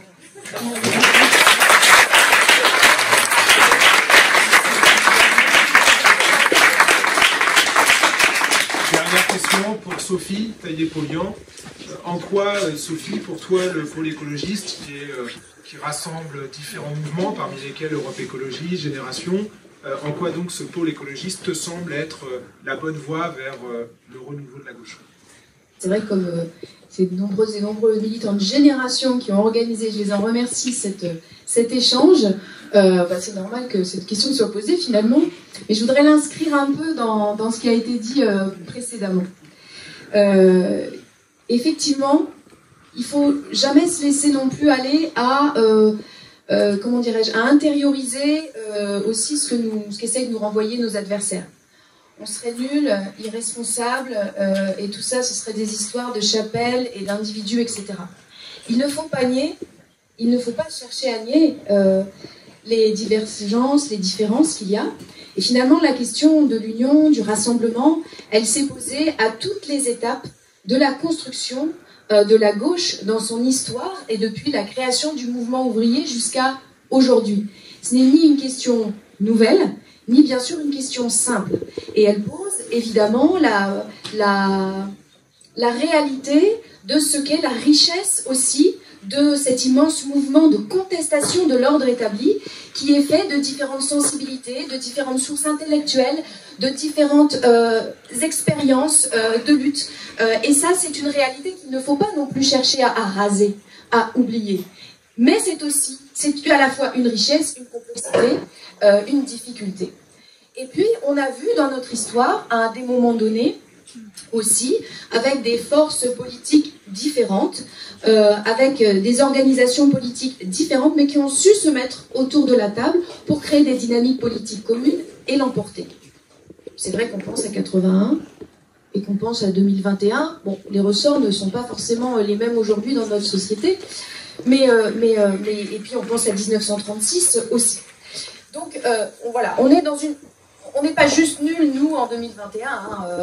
On est aussi on s'inscrit aussi à la fois dans une difficulté et une richesse qui existe et qui est au cœur du mouvement ouvrier, de la gauche, de l'écologie, en fait du vaste mouvement, je le disais, dans lequel je veux placer tout le monde, de la contestation de l'ordre établi, et qui est un ordre établi qui pratique la prédation à grande échelle, et la prédation à la fois de la force de travail des hommes, plus particulièrement de ce que sont les femmes, et évidemment de la nature. Alors quand j'ai dit ça, j'ai pas dit grand chose, mais en même temps, cette question-là, ne prenons pas genre juste, voilà, et puis en plus à tourner en boucle sur le fait que c'est juste des problèmes personnels. C'est pas vrai, il y a des divergences. Le problème, c'est comment on fait pour faire en sorte qu'elles soient débattues et qu'elles ne soient pas un obstacle à l'accession au pouvoir. Et là, je ne rejoins pas du tout ce qu'a dit Samuel. Moi, je veux un parti hégémonique. Mais je veux un parti hégémonique. Mais c'est quoi un parti hégémonique? C'est un outil où peuvent se résoudre les discussions, les débats, et de manière démocratique. Alors évidemment, ça peut être une fédération, enfin, je dis ça un peu de manière provocatrice, mais ce que je veux dire, c'est qu'on a besoin d'un lieu commun, voilà, une force, mais enfin, on a besoin d'un lieu où ces débats, ils sont posés, et où les discussions, elles ont lieu, et où on peut se voir sur telle situation, sur telle analyse, à la fois en termes de vision du monde, mais aussi en termes de mesures, là où on a des accords, des désaccords, et arriver unis pour prendre le pouvoir sur une synthèse, parce que moi je viens du Parti Socialiste. Et c'est vrai que le Parti Socialiste, quand il représentait ce lieu d'une synthèse non communiste, parce que c'était comme ça que ça se structurait, mais ça n'empêchait pas de prendre le pouvoir, à l'époque, c'est pas ça qui a empêché, et ben c'était un lieu démocratique où pouvaient se faire les débats. Et c'était aussi, citoyens, j'entends, des partis qui étaient beaucoup plus, où il y avait beaucoup plus de monde. C'est-à-dire que c'était pas 10 000 personnes, 2 000 personnes, 1000 personnes. Moi, je voudrais réinventer une force, je reprends le mot, une force politique où ces débats aient lieu, et une force politique qui soit aussi le lieu et la place d'une discussion organisée et avec les acteurs de la société civile. C'est-à-dire que je crois qu'il faut aussi qu'on ait des espaces où les choses soient très transparentes pour pas qu'il y ait de dire ah vous voulez nous récupérer ou etc. Mais des espaces de dialogue construits avec toutes les forces de la société civile qui sont aujourd'hui. Et je pense que c'est ça qu'il faut organiser. Je pense que c'est ça qu'il faut organiser, des espaces de débat construits à la fois avec celles et ceux qui sont dans une logique plus politique, au sens de s'organiser pour faire proposer des choses aux élections, et à la fois avec celles et ceux qui sont organisés dans le monde de la société civile, qui sont sur un sujet spécifique et qui ont des propositions à faire. Et comment est-ce qu'on fait cet aller-retour permanent dans la transparence, la lisibilité, le respect mutuel de la façon dont ces différentes activités, actions, ces différents militantismes se rencontrent. Et j'en viens à la question. Et donc nous avons cherché avec Génération à commencer, parce qu'on a bien vu qu'en fait on a fait le Big Bang, on était là, on était présents, très actifs. Je vais bien sûr saluer Guillaume Ballas qui a été très présent, Marie aussi, Lucky qui a suivi ça. On a été dans beaucoup d'endroits et on a été présents dans chacune des initiatives qui cherchaient à rassembler, à faire ça de manière informelle, mais à faire ça quand même, c'est-à-dire à débattre ensemble pour trouver les espaces de convergence pour éviter de se taper dessus aux élections les uns les autres devant tous les Françaises et les Français, parce que on doit encore, je le répète, trouver des espaces où on peut résoudre nos problèmes pour avancer ensemble. Et résoudre le problème de l'accès au pouvoir. Ce que nous voulons, c'est quand même à un moment donné, tous et toutes là, prendre la main pour changer les choses. Bon. Donc on a fait tout ça, et puis ça a eu plus ou moins de réussite. Et en tout cas, là où nous avons décidé de commencer, puisque nous n'arrivions pas à trouver initiative qui était très large, mais qui pouvait fonctionner. Là où nous avons commencé, c'est par ce pôle écolo. C'est-à-dire que là, nous avons eu une discussion avec notamment Europe Écologie Les Verts pour commencer ce que nous avons un petit peu considéré comme étant le fait pas de passer la marche arrière, c'est pas ça, mais d'aller à rebrousse-poil, à rebrousse de l'immense déflagration et donc de l'immense déflagration d'après 2017 où on a eu une satellisation de la gauche et de l'écologie. On a beaucoup de petites formations politiques qui se sont créées les unes à côté des autres, sans énormément de différence, mais avec quand même des sensibilités, etc. Et donc on s'est dit, bon, on peut pas le faire en grand d'un coup, on va commencer par un bout. Et pourquoi le bout de l'écologie nous a semblé le bon? Parce qu'on a effectivement on en a un petit peu marre de se dire qu'à la fois, il faut construire, faut arrêter cette superposition, il faut trouver une manière à la fois de s'inscrire dans tout ce qui est l'histoire du mouvement ouvrier, des luttes sociales, et aussi de trouver, et c'est très bien ce que disait Claire tout à l'heure, quel sera le mot, quelle sera la capacité qui, sans du tout mettre de côté ou rejeter les histoires précédentes, permet de faire un lieu commun de toutes ces histoires de lutte et de toutes ces histoires de contestation de l'ordre établi et toutes ces histoires de propositions pour changer réellement les choses et les rapports de force dans notre société. Donc on a commencé par ce bout-là, parce que ça nous semblait important que l'écologie soit plus à la périphérie de la gauche, parce que ça nous semblait important que les questions sociales ne soient pas, traitées de manière un petit peu à côté par l'écologie, voire par certains tenants de l'écologie ne soient pas centrales du tout, et c'est parce qu'il y a un débat au sein de l'écologie. Donc aider à ce que tout cela s'acculture et devienne la force de demain, mais pas une force qui soit contre les autres.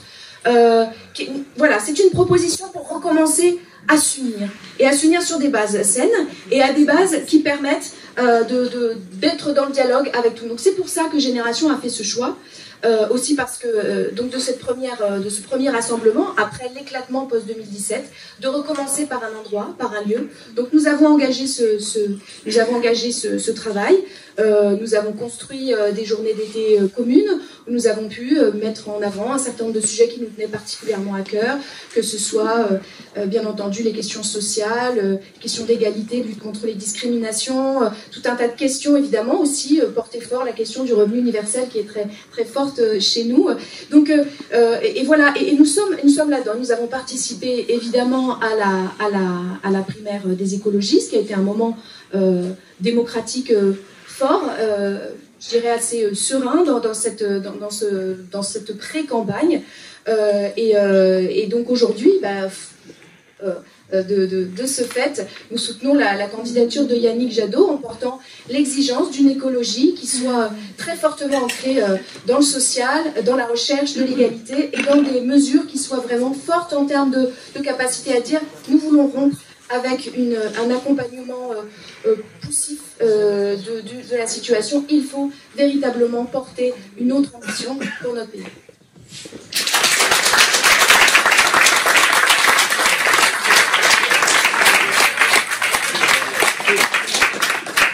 On a vu qu'il y avait des choses qui nous rassemblaient, des choses qui étaient potentiellement moins. C'était l'objectif de ce premier sur parole. C'est pour ça qu'on avait fait des questions un petit peu ciblées sur chacune de chacun, parce que l'idée, c'est pas de gommer nos différences et nos potentielles divergences, y compris de stratégie, mais bien de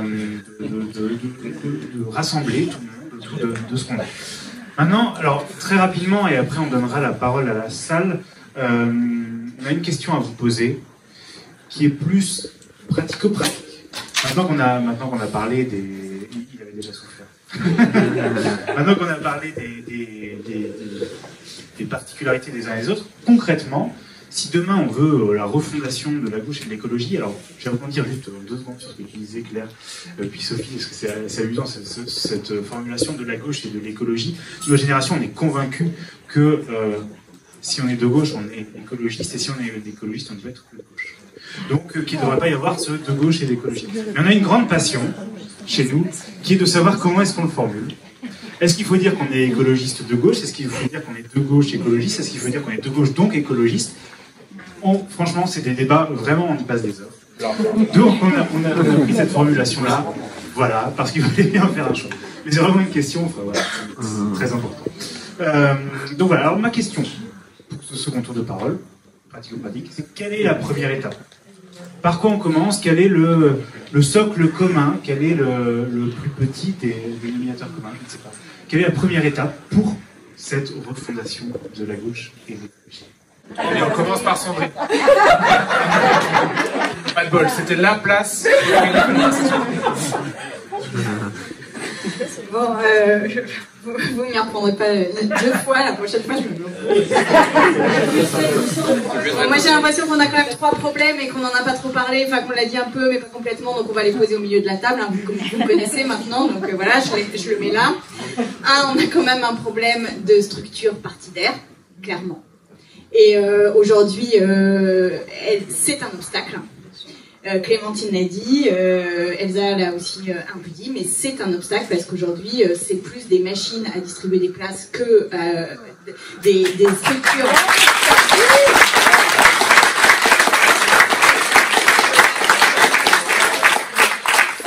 Que des structures qui vendent du rêve et qu'il va nous falloir quand même vendre du rêve et vendre un projet de civilisation parce que comme l'a dit Clémentine, là le truc qu'on a à faire c'est quand même un truc qu'aucune des générations avant nous n'a eu à faire, c'est juste de changer de société en monde de paix. Donc à un moment donné c'est pas une question de place, c'est une question de qu'est-ce qu'on veut et qu'est-ce qu'on construit ensemble. Donc ça c'est la première chose, on a un problème partidaire et il est réel et il n'est pas à négliger. La deuxième chose que l'on a, c'est qu'on a des sociologies de mouvements qui aujourd'hui se regardent un peu en chien de faïence et se méfient les unes des autres. C'est-à-dire qu'on a des sociologies qui sont liées à l'histoire de chacun des partis, donc des personnes qui viennent de milieux sociaux différents, de quartiers différents, et qui soupçonnent les autres de ne pas être complètement en ligne avec nous. Et ça, je pense qu'il y a quelque chose de l'ordre d'une connaissance commune à faire, parce que moi, je pense qu'on ne gagne pas sans la sociologie additionnée de l'ensemble de nos partis, et que par ailleurs, c'est ça qui fait notre force, c'est de les mettre ensemble, de faire ensemble qu'un ouvrier de l'automobile parle avec un écologiste, une écologiste que voilà, je vais pas détailler les trucs, enfin, vous voyez un peu ce que je veux dire. Ok, donc ça c'est la deuxième chose, mais ça je pense que c'est finalement c'est pas si insurmontable que ça. Je pense que c'est plus facile de faire ça que de la question partidaire. Et puis la troisième chose, et donc je le pose aussi au milieu de la table, c'est qu'on a un problème de fond. C'est-à-dire que à un moment donné, il faut qu'on se dise ici que le libéralisme nous envoie dans le mur, qu'il va nous falloir encadrer sérieusement le système économique, et peut-être même que ça fera chuter le capitalisme et que c'est pas grave.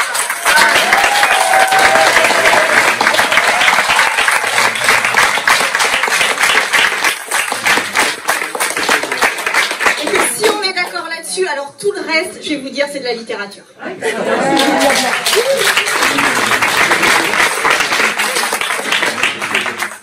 Merci. Pour répondre à la question, par quoi on commence? La primaire populaire. Non,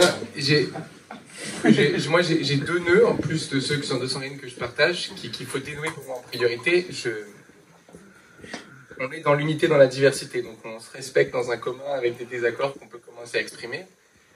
Là où je ne suis pas, Sophie, c'est que c'est pas nos adversaires qui nous renvoient cette image qu'on est des nuls et qu'on est divisés. C'est nos propres électeurs. Non mais, parce que moi ça me rend extrêmement triste en fait. Dans le livre de Frédéric Dabi sur la fracture des générations, on a 25% des jeunes de ma génération, donc les moins de 30 ans, qui sont prêts à mourir pour le climat. 25%. Ils sont prêts à mourir pour une action climatique. Ces mêmes jeunes, il y en a 72% qui disent pas, qui se méfient des partis, qui disent qu'ils ne font pas du tout confiance à leur parti. Ces mêmes jeunes, 72%, alors que 25% disent qu'ils sont prêts à mourir pour le climat. Et dans ces mêmes électeurs de notre espace, qui disent être sensibles aux questions d'écologie et de justice sociale, il y en a 82%, y compris sur les insoumis qui sont présentés à tort dans le débat public comme les plus identitaires, 82% qui disent qu'ils veulent une seule candidature pour la présidentielle. Donc je veux juste remettre en visibilité que c'est pas nos adversaires qui nous disent qu'on ne va pas dans le bon sens, c'est nous. On est désespérés, on est vraiment désespérés. On n'en peut plus de cette situation en tant qu'électeur. On n'en peut plus et à la base on ne voulait pas.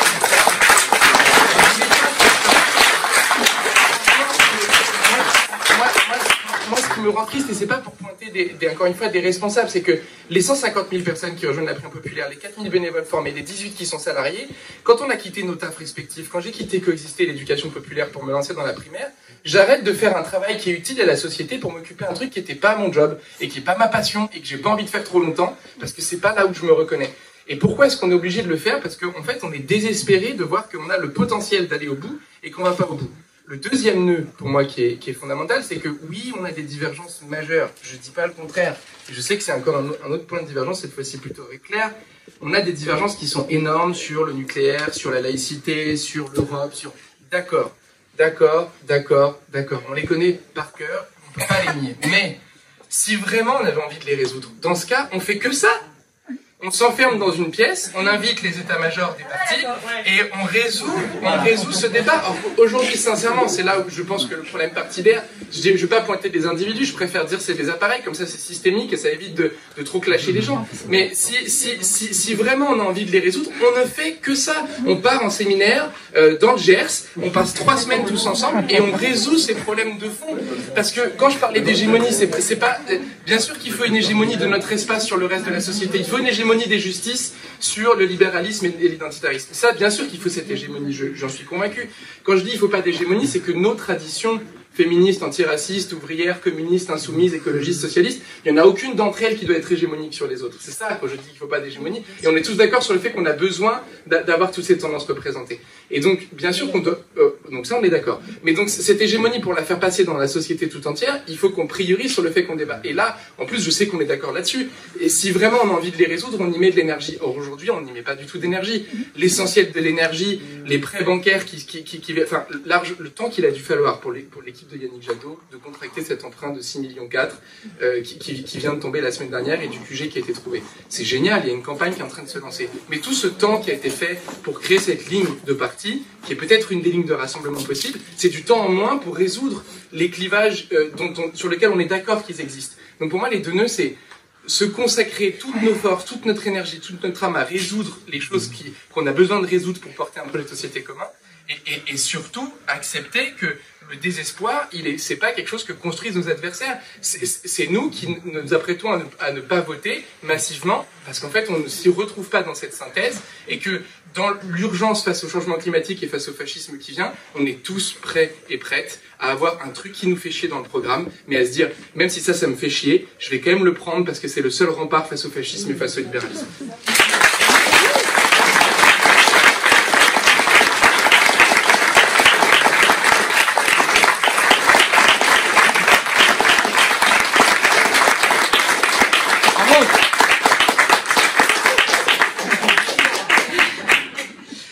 Par quoi on commence? Je dirais d'abord par la responsabilité, ça pour répondre très concrètement à la question. Il me semble qu'avant même de parler projet, proposition de rupture, mécanisme, processus, etc., il faut parler de la responsabilité à le faire. Et j'ai quand même le sentiment, là on peut peut-être se tourner pour répondre rapidement vers l'Italie pour relire Gramsci et tenter de voir à quel point la situation nous invite à la responsabilité, puisque tous les signaux d'une période pré-fasciste sont présents, montée autoritaire, montée des racismes, libération de cette parole raciste, de la violence dans la société, et en même temps des forces alternatives en retrait, éparpillées, et pas au devant, et en résistance et en proposition face à cette situation.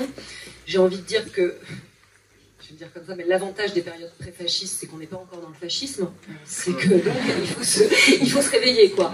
Donc c'est pour ça que je dis par quoi commencer, par la responsabilité, à se dire que la situation est celle-ci, et donc que nous avons un devoir historique, un devoir de responsabilité devant cette situation. Ça c'est la première chose, et ensuite je pense qu'effectivement on a un travail d'élaboration extrêmement important à fournir, parce que, et nous l'avons vu, des diverses propositions existent, il y a la primaire populaire, on a fait Big Bang. On peut aussi noter qu'on a beau se raconter ici que les gens veulent l'unité, les gens veulent que la gauche se refonde, etc. On peut se le dire en même temps, à chaque fois que des propositions dans ce sens sont faites, elles ne fonctionnent pas. Elles ne fonctionnent pas. Ça ne veut pas dire qu'il faut arrêter de le faire et que nous avons tort de vouloir le faire. En tout cas, c'est pas comme ça, moi, que je me le dis, mais qu'en tout cas, on n'a pas trouvé la bonne proposition ou les bonnes propositions, non pas en termes de proposition de contenu, mais la proposition politique à fournir pour que cette dynamique prenne. En tout cas, moi, on me demandait tout à l'heure l'expérience Big Bang. Pour le moment, c'est ce que j'essaie de creuser dans cette expérience-là, Pourquoi? Eh bien, ça fonctionne pas. Ce qu'on est sûr, c'est qu'évidemment, la juxtaposition, l'addition de ce qui existe aujourd'hui, ça marche pas. D'ailleurs, on voit dans les sondages d'opinion, si on essaie d'additionner, nous on parle de candidature commune, mais c'est pour parler vite, on sait bien que la candidature commune, c'est pas d'en piocher une, moi je le dis comme ça, hein, d'en piocher une dans celles qui existent, puis de se dire que c'est celle-là qui va conduire tout le reste. Moi je crois pas à cette solution-là, je vous le dis très sincèrement. D'ailleurs, on le voit, ça a plutôt tendance à réduire le score potentiel d'un des candidats qu'à l'augmenter. Donc c'est bien pour ça qu'on parle de refondation. C'est que ça ne suffit pas aujourd'hui de dire si Hidalgo tient la tête de la gauche, ça va fonctionner. Moi, je vous le dis, j'en serai pas. Et d'autres me diront, si c'est Jean-Luc Mélenchon qui le fait, j'en serai pas non plus. Pourquoi ça fonctionne pas? Parce que ça va pas. Non, et je dirais pareil de Yannick Jadot. Mais ça ne fonctionne pas comme ça. Il y a besoin de refonder, il y a besoin que des cultures politiques puissent se sentir à l'aise pour cohabiter, pour être en colocation, pour arriver à se sentir respecté, mais aussi à trouver du dynamisme par autre chose que de la juxtaposition. Donc ça, c'est quand même un sacré chantier que nous avons à effectuer. Moi, je propose qu'on le commence, on a tenté de le commencer, mais qu'on le poursuive.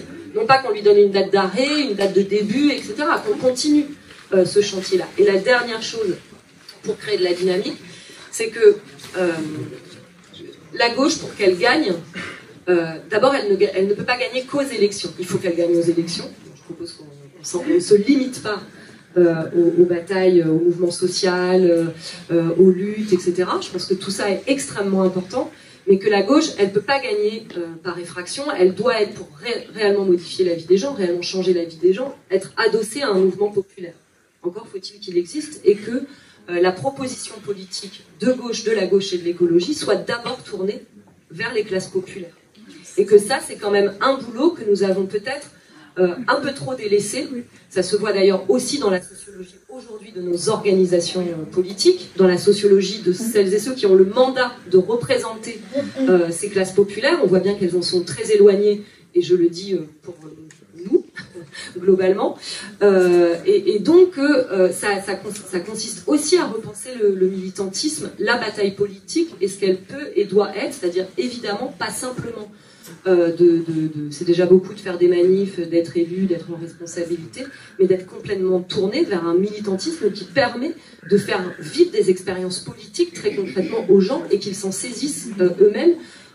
Moi, le mot en tout cas que je mets en synonyme à mon engagement politique pour le communisme, vers le communisme, c'est l'émancipation. Et je considère que ça passe aussi par la bataille politique elle-même, et que donc être tourné vers les classes populaires, c'est pas simplement avoir un projet tourné vers eux, c'est déjà pas mal, mais aussi qu'elles et eux prennent le pouvoir militant pour le faire.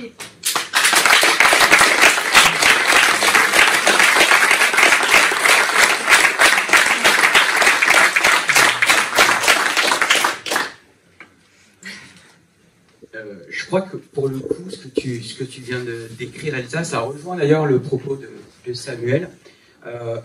Ça ne peut évidemment pas être simplement, encore une fois, partir d'une critique de ce qui fait une des forces de notre contrat social et de notre République. Alors moi, je veux bien qu'on se tire encore dessus en expliquant que les partis ne servent à rien et que les militants partisans n'ont jamais rien apporté à la France, ni au monde. Mais je grossis à gros traits parce que je veux aller vite. Mais c'est pour le coup, c'est aussi le message qu'on renvoie en expliquant qu'aujourd'hui, la responsabilité est partidaire. La responsabilité est personnelle. Je crois que Claire l'a bien dit tout à l'heure, c'est pas qu'une question d'ego, c'est aussi une question de qu'est-ce qu'on porte ensemble.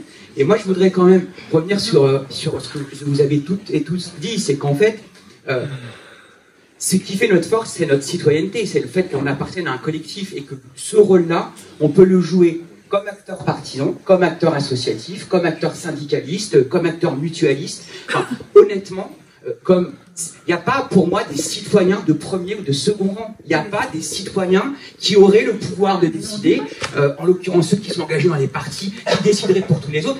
On va pas se mentir, en 1981 et dans la période qui a précédé, mais reprenez les récits, les désaccords entre les communistes et les socialistes, mais pas seulement.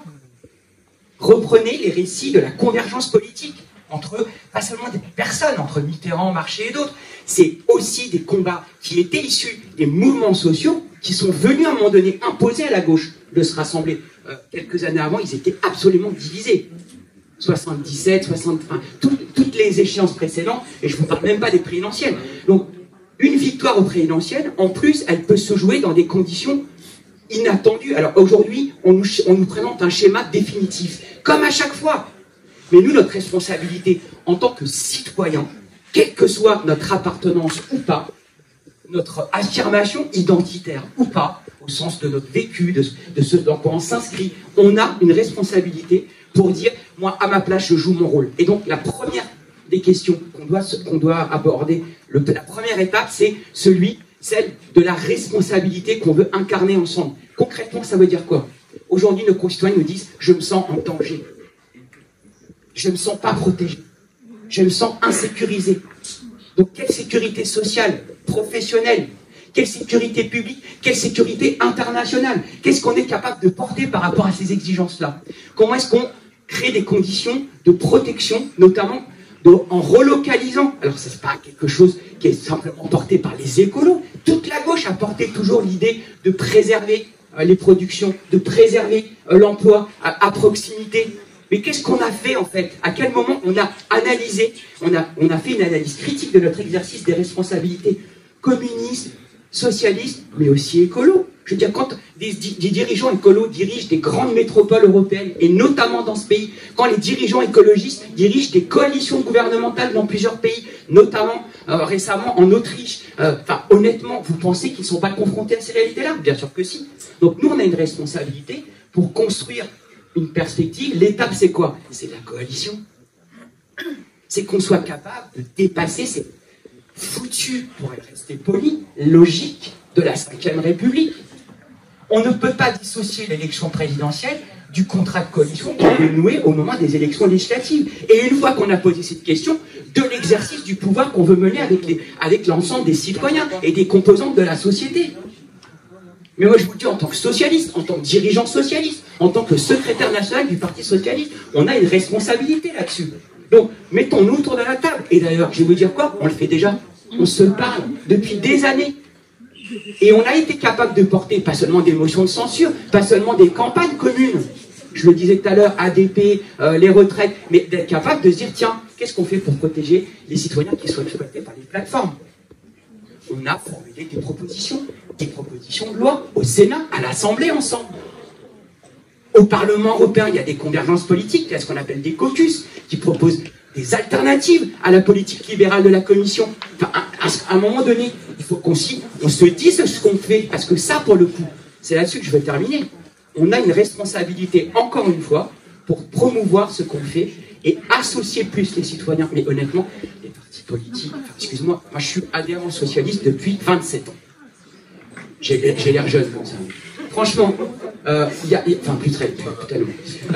sérieusement, depuis 27 ans, je ne trouve pas qu'on soit aussi représentatif qu'on pense l'être, et que quelque part, cette critique-là n'est pas fondée aussi. Parce que la force des partis politiques, quand ils sont en responsabilité, c'est d'être capable non seulement de tenir leurs engagements, mais c'est aussi d'être capable d'associer les citoyens à l'exercice de la responsabilité. Comme on le fait au niveau local, pourquoi on n'est pas capable, ou en tout cas pas suffisamment, de le faire au niveau national? Donc il faut se poser cette question-là, cette responsabilité-là. Comment est-ce qu'on le fait à travers un contrat de coalition qui fait que, en plus, moi je vais vous dire, moi je veux bien qu'on se parle des élections à chaque fois. On fait quoi au-delà des élections? Comment est-ce qu'on fait de la politique ensemble? De différentes manières. Moi, je n'oppose pas les militants qui ont une carte avec ceux qui n'en ont pas. Je n'oppose pas les citoyens dans leur diversité. Justement, soyons intelligents, collectivement, montrons que nous, notre force, c'est d'être capable d'additionner plutôt que de confronter.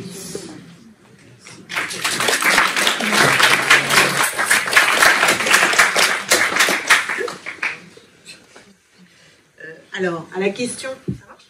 Oui, à la question par quoi on commence, moi je dirais on commence par se parler et se respecter.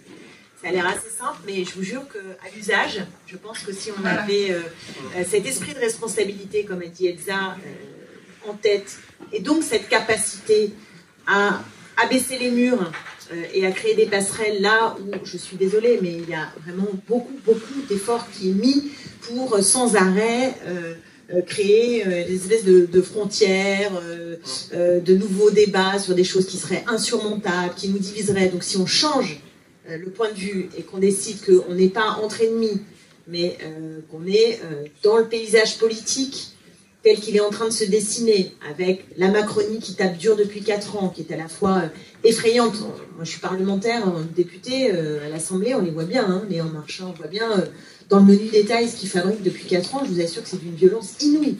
Une grande violence sociale, un grand mépris de classe, d'un autoritarisme absolument époustouflant et qu'on n'imaginait peut-être pas au démarrage. Si on savait pour le libéralisme économique, je suis pas sûre qu'on ait vu à quel point ce pouvoir allait être autoritaire. Sur l'environnement, bon, je ne fais pas un dessin, c'est le néant. Donc tout ça est assez grave. Ça est assez grave, et même sur des sujets, grande cause nationale du quinquennat, la lutte contre les violences faites aux femmes, ils n'ont pas été foutus de trouver 1 milliard d'euros sur un mandature. Donc franchement, c'est une catastrophe. Mais en ligne de mire, ce qu'on a maintenant, c'est une extrême droite qui est sur tous les plateaux, qui pense que le pouvoir est à portée de main, et nous, on est là tout petit à côté. C'est pas possible. C'est insupportable, c'est intenable. Donc, si on a bien en tête ce paysage politique, alors il faut se parler, se respecter et travailler. Parce qu'on va pas y arriver sans beaucoup de travail. Ceux qui pensent qu'on a déjà les solutions, qu'il suffit de marteler, etc., que c'est terminé, moi, je pense que c'est faux. Je pense que si d'ailleurs on avait les solutions, on ne serait pas dans l'état dans lequel on est. Donc c'est bien qu'il y a un problème. Donc nous avons besoin de travailler les convergences et de travailler sur le fond de ce que nous avons à proposer, des mots pour le dire, de ces fameuses articulations dont je parlais tout à l'heure. Ça me paraît très important. Et je veux dire aussi un mot de la forme à rechercher pour mener ce travail et quel peut être le point d'aboutissement stratégique. Hein. Parce qu'à la fois, on a beaucoup parlé du contenu et de comment faire des choses en contenu, mais en réalité, la question stratégique, elle est presque première. C'est-à-dire que pour qu'ensuite on règle les questions de fond, il faut déjà qu'on ait un cadre commun, qu'on ait un biais stratégique qui nous permette de nous retrouver pour faire ce travail ensemble, et pas simplement chacun dans son coin. Ça, c'est pas évident, hein. C'est un rapport de force, c'est à nous aussi hein, de faire grandir cette espérance, de lui donner de la voix. Moi, Samuel le sait, je n'étais pas convaincue par la primaire populaire, mais je trouvais qu'au moins, ça avait le mérite d'exprimer quelque chose qui existe dans la société, qui est important. Je ne pensais pas à la capacité d'aboutir, mais je pensais que le fait que ça soit posé dans le débat public faisait partie aussi du rapport de force nécessaire en ce moment pour essayer de secouer le cocotier. Mais je voulais terminer sur un mot sur la question de la force hégémonique, parce que, à mon avis, c'est très, très important, cette histoire. Ouais. Moi, je ne crois pas à ça. D'abord, le mot hégémonie me fait globalement horreur. Je veux bien hégémonie culturelle, mais parce que c'est Gramsci. Mais globalement, les logiques hégémoniques, ça sonne tout de suite à mon oreille, il y a quelque chose qui va. Or, on est dans un moment où il va falloir se refonder. Autrefois, on avait un parti socialiste hyper dominant, il décidait qu'il voulait le rassemblement parce que sinon il n'arrivait pas à gouverner, il sifflait, les autres venaient, ils appelaient les communistes, le petit bout de verre, etc. Et hop, roule ma poule. Aujourd'hui, c'est pas ça. Non mais je veux dire, aujourd'hui, c'est pas du tout la situation politique, ça ne marche pas. Parce que nous avons des forces qui sont dans des ordres de grandeur où aucune ne met la pâtée aux autres. Donc il n'y a pas une force qui arrive. Aujourd'hui,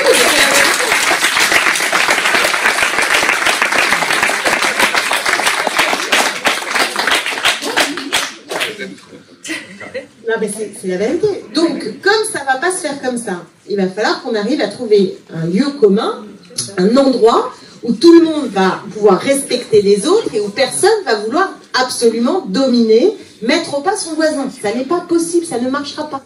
Voilà, c'est juste que ça ne marchera pas. Donc il faut voilà, un peu moins de virilisme, ça fait beaucoup de bien.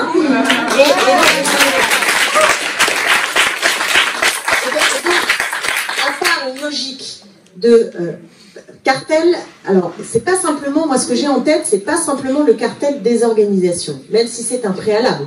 Parce que s'il n'y a pas les organisations autour de table, c'est très compliqué. Donc il faut un lieu dans lequel il puisse y avoir les organisations politiques et les partis existants avec leurs histoires, avec leurs apports, avec leurs militants, avec leur énergie, et un lieu qui soit suffisamment ouvert pour que des forces citoyennes, des forces associatives, des forces syndicales puissent venir dans un front commun apporter là aussi leur énergie, sans hégémonie des uns sur les autres. Et je crois vraiment que c'est la clé pour refonder et donc imaginer un espace commun qui sera divers, qui sera neuf, parce que c'est ça l'histoire, hein, Ça sera divers, ça sera neuf, chacun pourra dire moi je viens de là, moi je suis comme ça, moi je me revendique plus comme ci, plus comme là, mais il y aura à la fois une cohérence commune et de la diversité, du pluralisme. Et sans ce pluralisme, il n'y aura pas de force commune.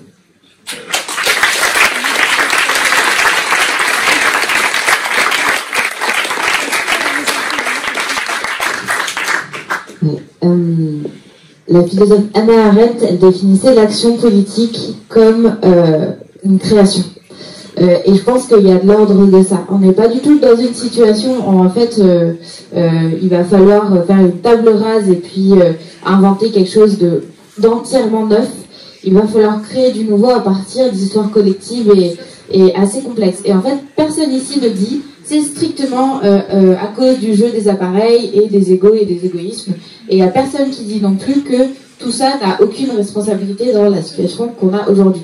Et en fait, ce qui est intéressant dans les conversations sur le rassemblement, l'union, c'est que tout de suite vient la question des partis politiques. Et en même temps, on dit à quel point aujourd'hui ils sont faibles et insuffisants. Ils ont leur valeur, leur légitimité et leur importance, mais ils sont pas du tout en capacité, eux seuls, d'impulser le genre de dynamique qui va nous permettre, d'une part, de gagner la présidentielle, mais ensuite d'enclencher une dynamique de transformation radicale, en fait.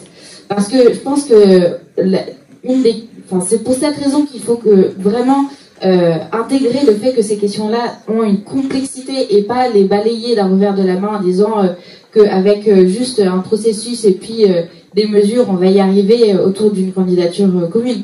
Je pense là, l'enjeu, c'est d'arriver à faire lever une masse suffisante de personnes qui vont nous porter et accompagner le mouvement de transformation jusqu'au bout, pas seulement jusqu'à une victoire électorale, mais en fait concrètement dans la vie, en fait, c'est de ça qu'on parle.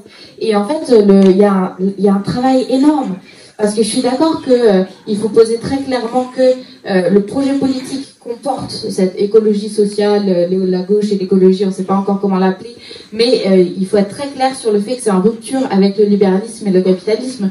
Mais la littérature, c'est quelque chose qui reste, elle est très très compliquée, elle va demander beaucoup de travail, parce que en fait 81, c'est aussi le moment où on a pris le pouvoir, mais aussi c'est le moment où on n'a pas réussi à transformer le réel. Donc en fait, c'est toutes ces questions-là qu'il faut se poser, et elles sont pas simple du tout. Comme c'est pas simple d'être là aujourd'hui pour personne en fait. Mais je pense que les étapes qu'il faut qu'on arrive à cranter là dans les semaines à venir qui vont être houleuses, c'est d'abord arriver à faire en sorte qu'il y ait une non-régression sur les convergences qu'on a réussi à construire par le passé. Et en fait, les dynamiques de présidentielle sont très propices à ça, c'est-à-dire que chacun cherche, ça a été dit un peu, chacun cherche à se différencier, à affirmer une identité propre, et du coup, il y a des divergences qui apparaissent là où sur d'autres temps de la vie politique, on avait réussi à construire davantage de convergence. Et tout le débat qu'il y a eu autour du nucléaire, notamment, ça me paraît assez emblématique de ça. En fait, il y a des positions qui se sont écartés, alors qu'on était plutôt dans une phase où on arrivait à construire une position pas complètement commune, mais convergente du moins. Donc il faut qu'on arrive à agir à nos propres, de là où on part, pour faire en sorte que en fait il n'y ait pas une explosion comme ça de positions qui sont potentiellement convergentes dans le processus de la présidentielle. Après, je pense qu'il faut continuer à avoir des espaces qui sont des espaces de mise en commun dans lesquels on peut venir et travailler en respect des identités politiques les uns des autres, et pour enclencher ce travail-là et c'est un peu la difficulté, c'est que c'est un travail sur le temps relativement long. En fait, ça s'invente pas comme ça en claquant des doigts, et une refondation, c'est un processus sur le temps long. La difficulté, c'est que là, il faut qu'on aille très très très très vite. Parce que on a des échéances électorales face auxquelles il faut qu'on ait une stratégie de victoire, et je pense qu'il ne faut pas qu'on lâche là-dessus. Enfin, si aujourd'hui on se dit en fait on joue 2027, je sais pas ce qu'on fait là, c'est juste pas imaginable. Mais Mais voilà, donc il faut qu'on continue à avoir ces espaces-là. Et aujourd'hui, ce matin, c'est un exemple de ces espaces-là. Il faut qu'on arrive à poursuivre le travail dans les collectifs qu'on a pu créer par le passé et pas lâcher ça juste parce que il y a une dynamique présidentielle qui s'enclenche et qu'on est dans des couloirs différents. Mais tout ça va devoir, et je pense que notamment par rapport à la question du péril fasciste qu'on a dans ce pays aujourd'hui, il y a un travail urgent à faire.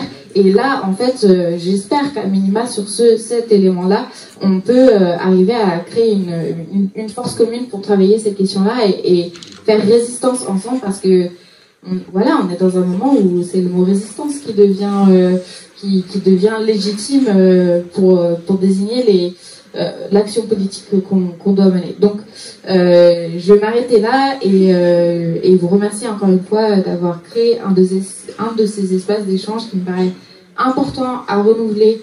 Voilà, parce que c'est vraiment très compliqué ces questions-là, et je pense qu'elles demandent aussi qu'on arrive à faire chacun un espèce de pas de côté par rapport à là d'où on vient, et qu'on arrive à convaincre aussi tout le monde qu'il y a une nécessité de faire ce pas de côté. Voilà.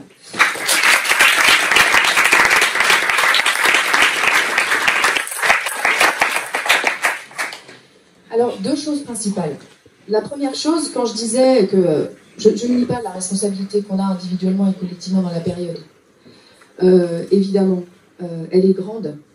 Et parfois, j'avais l'impression, et j'ai l'impression, d'être dans un TGV qui va très vite, trop vite, et d'être pas très loin avec d'autres, des manettes, mais de ne pas pouvoir y toucher. Et à la fois, on se dit, qu'est-ce que je fais? Je me sors du cockpit, parce que voilà, j'y reste, mais j'essaye de... Bon. Donc, je ne nie pas la responsabilité, pour te répondre, Samuel. Et je pense aussi qu'il faut qu'on ait conscience à quel point est utilisé contre nous. C'est une force, comment dirais-je, c'est une arme massive contre nous, de pointer.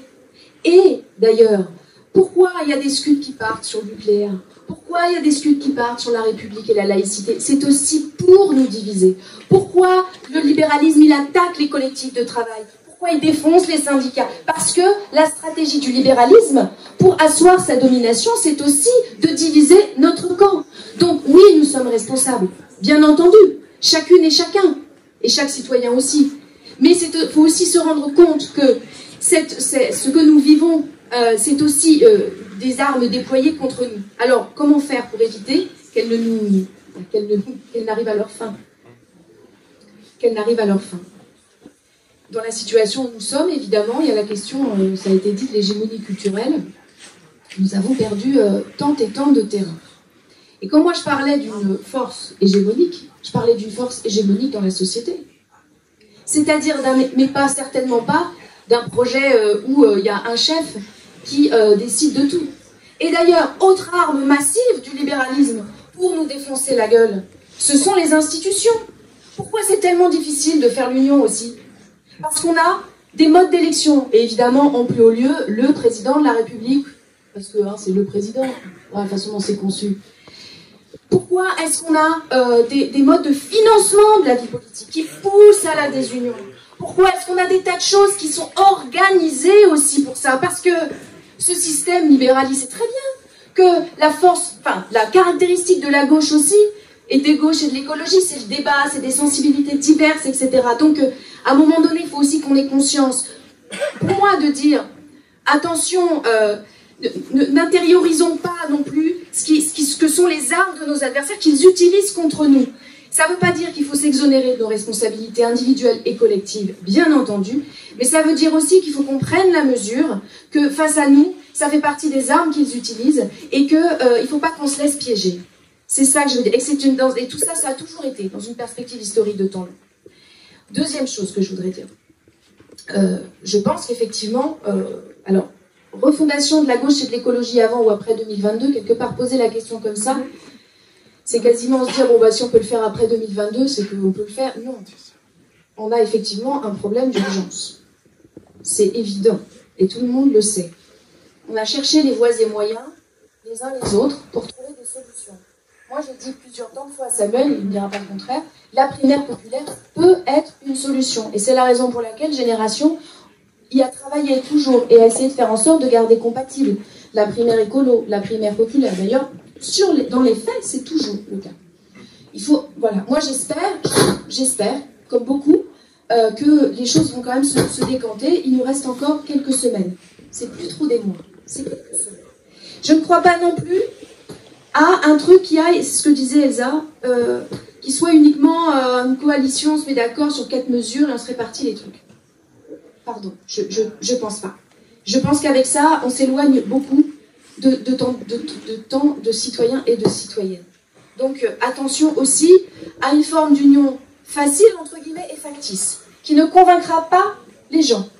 Donc je pense ici qu'il faut qu'on ait ça en tête.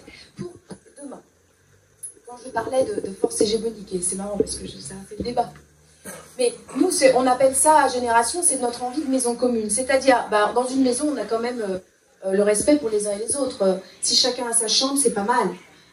Si on a aussi des moyens de faire la cuisine ensemble, mais que chacun puisse avoir un menu différent s'il le souhaite, enfin voilà, l'idée c'est quoi? C'est d'avoir une force hégémonique qui représente, et où tout le monde est évidemment, où il y a des débats démocratiques qui permettent de dégager les positions.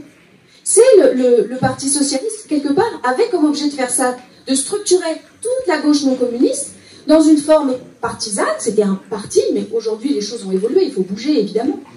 Où il y avait un débat avec des discussions sur le fond, ça aboutissait aussi à des choses qui permettaient de se présenter unis, sans avoir mis de côté les différences. Bon, c'est un modèle assez ancien qu'il faut évidemment plus que dépoussiérer, plus que revoir, etc. Mais ce que je veux dire, quand je dis moi, je voudrais ça.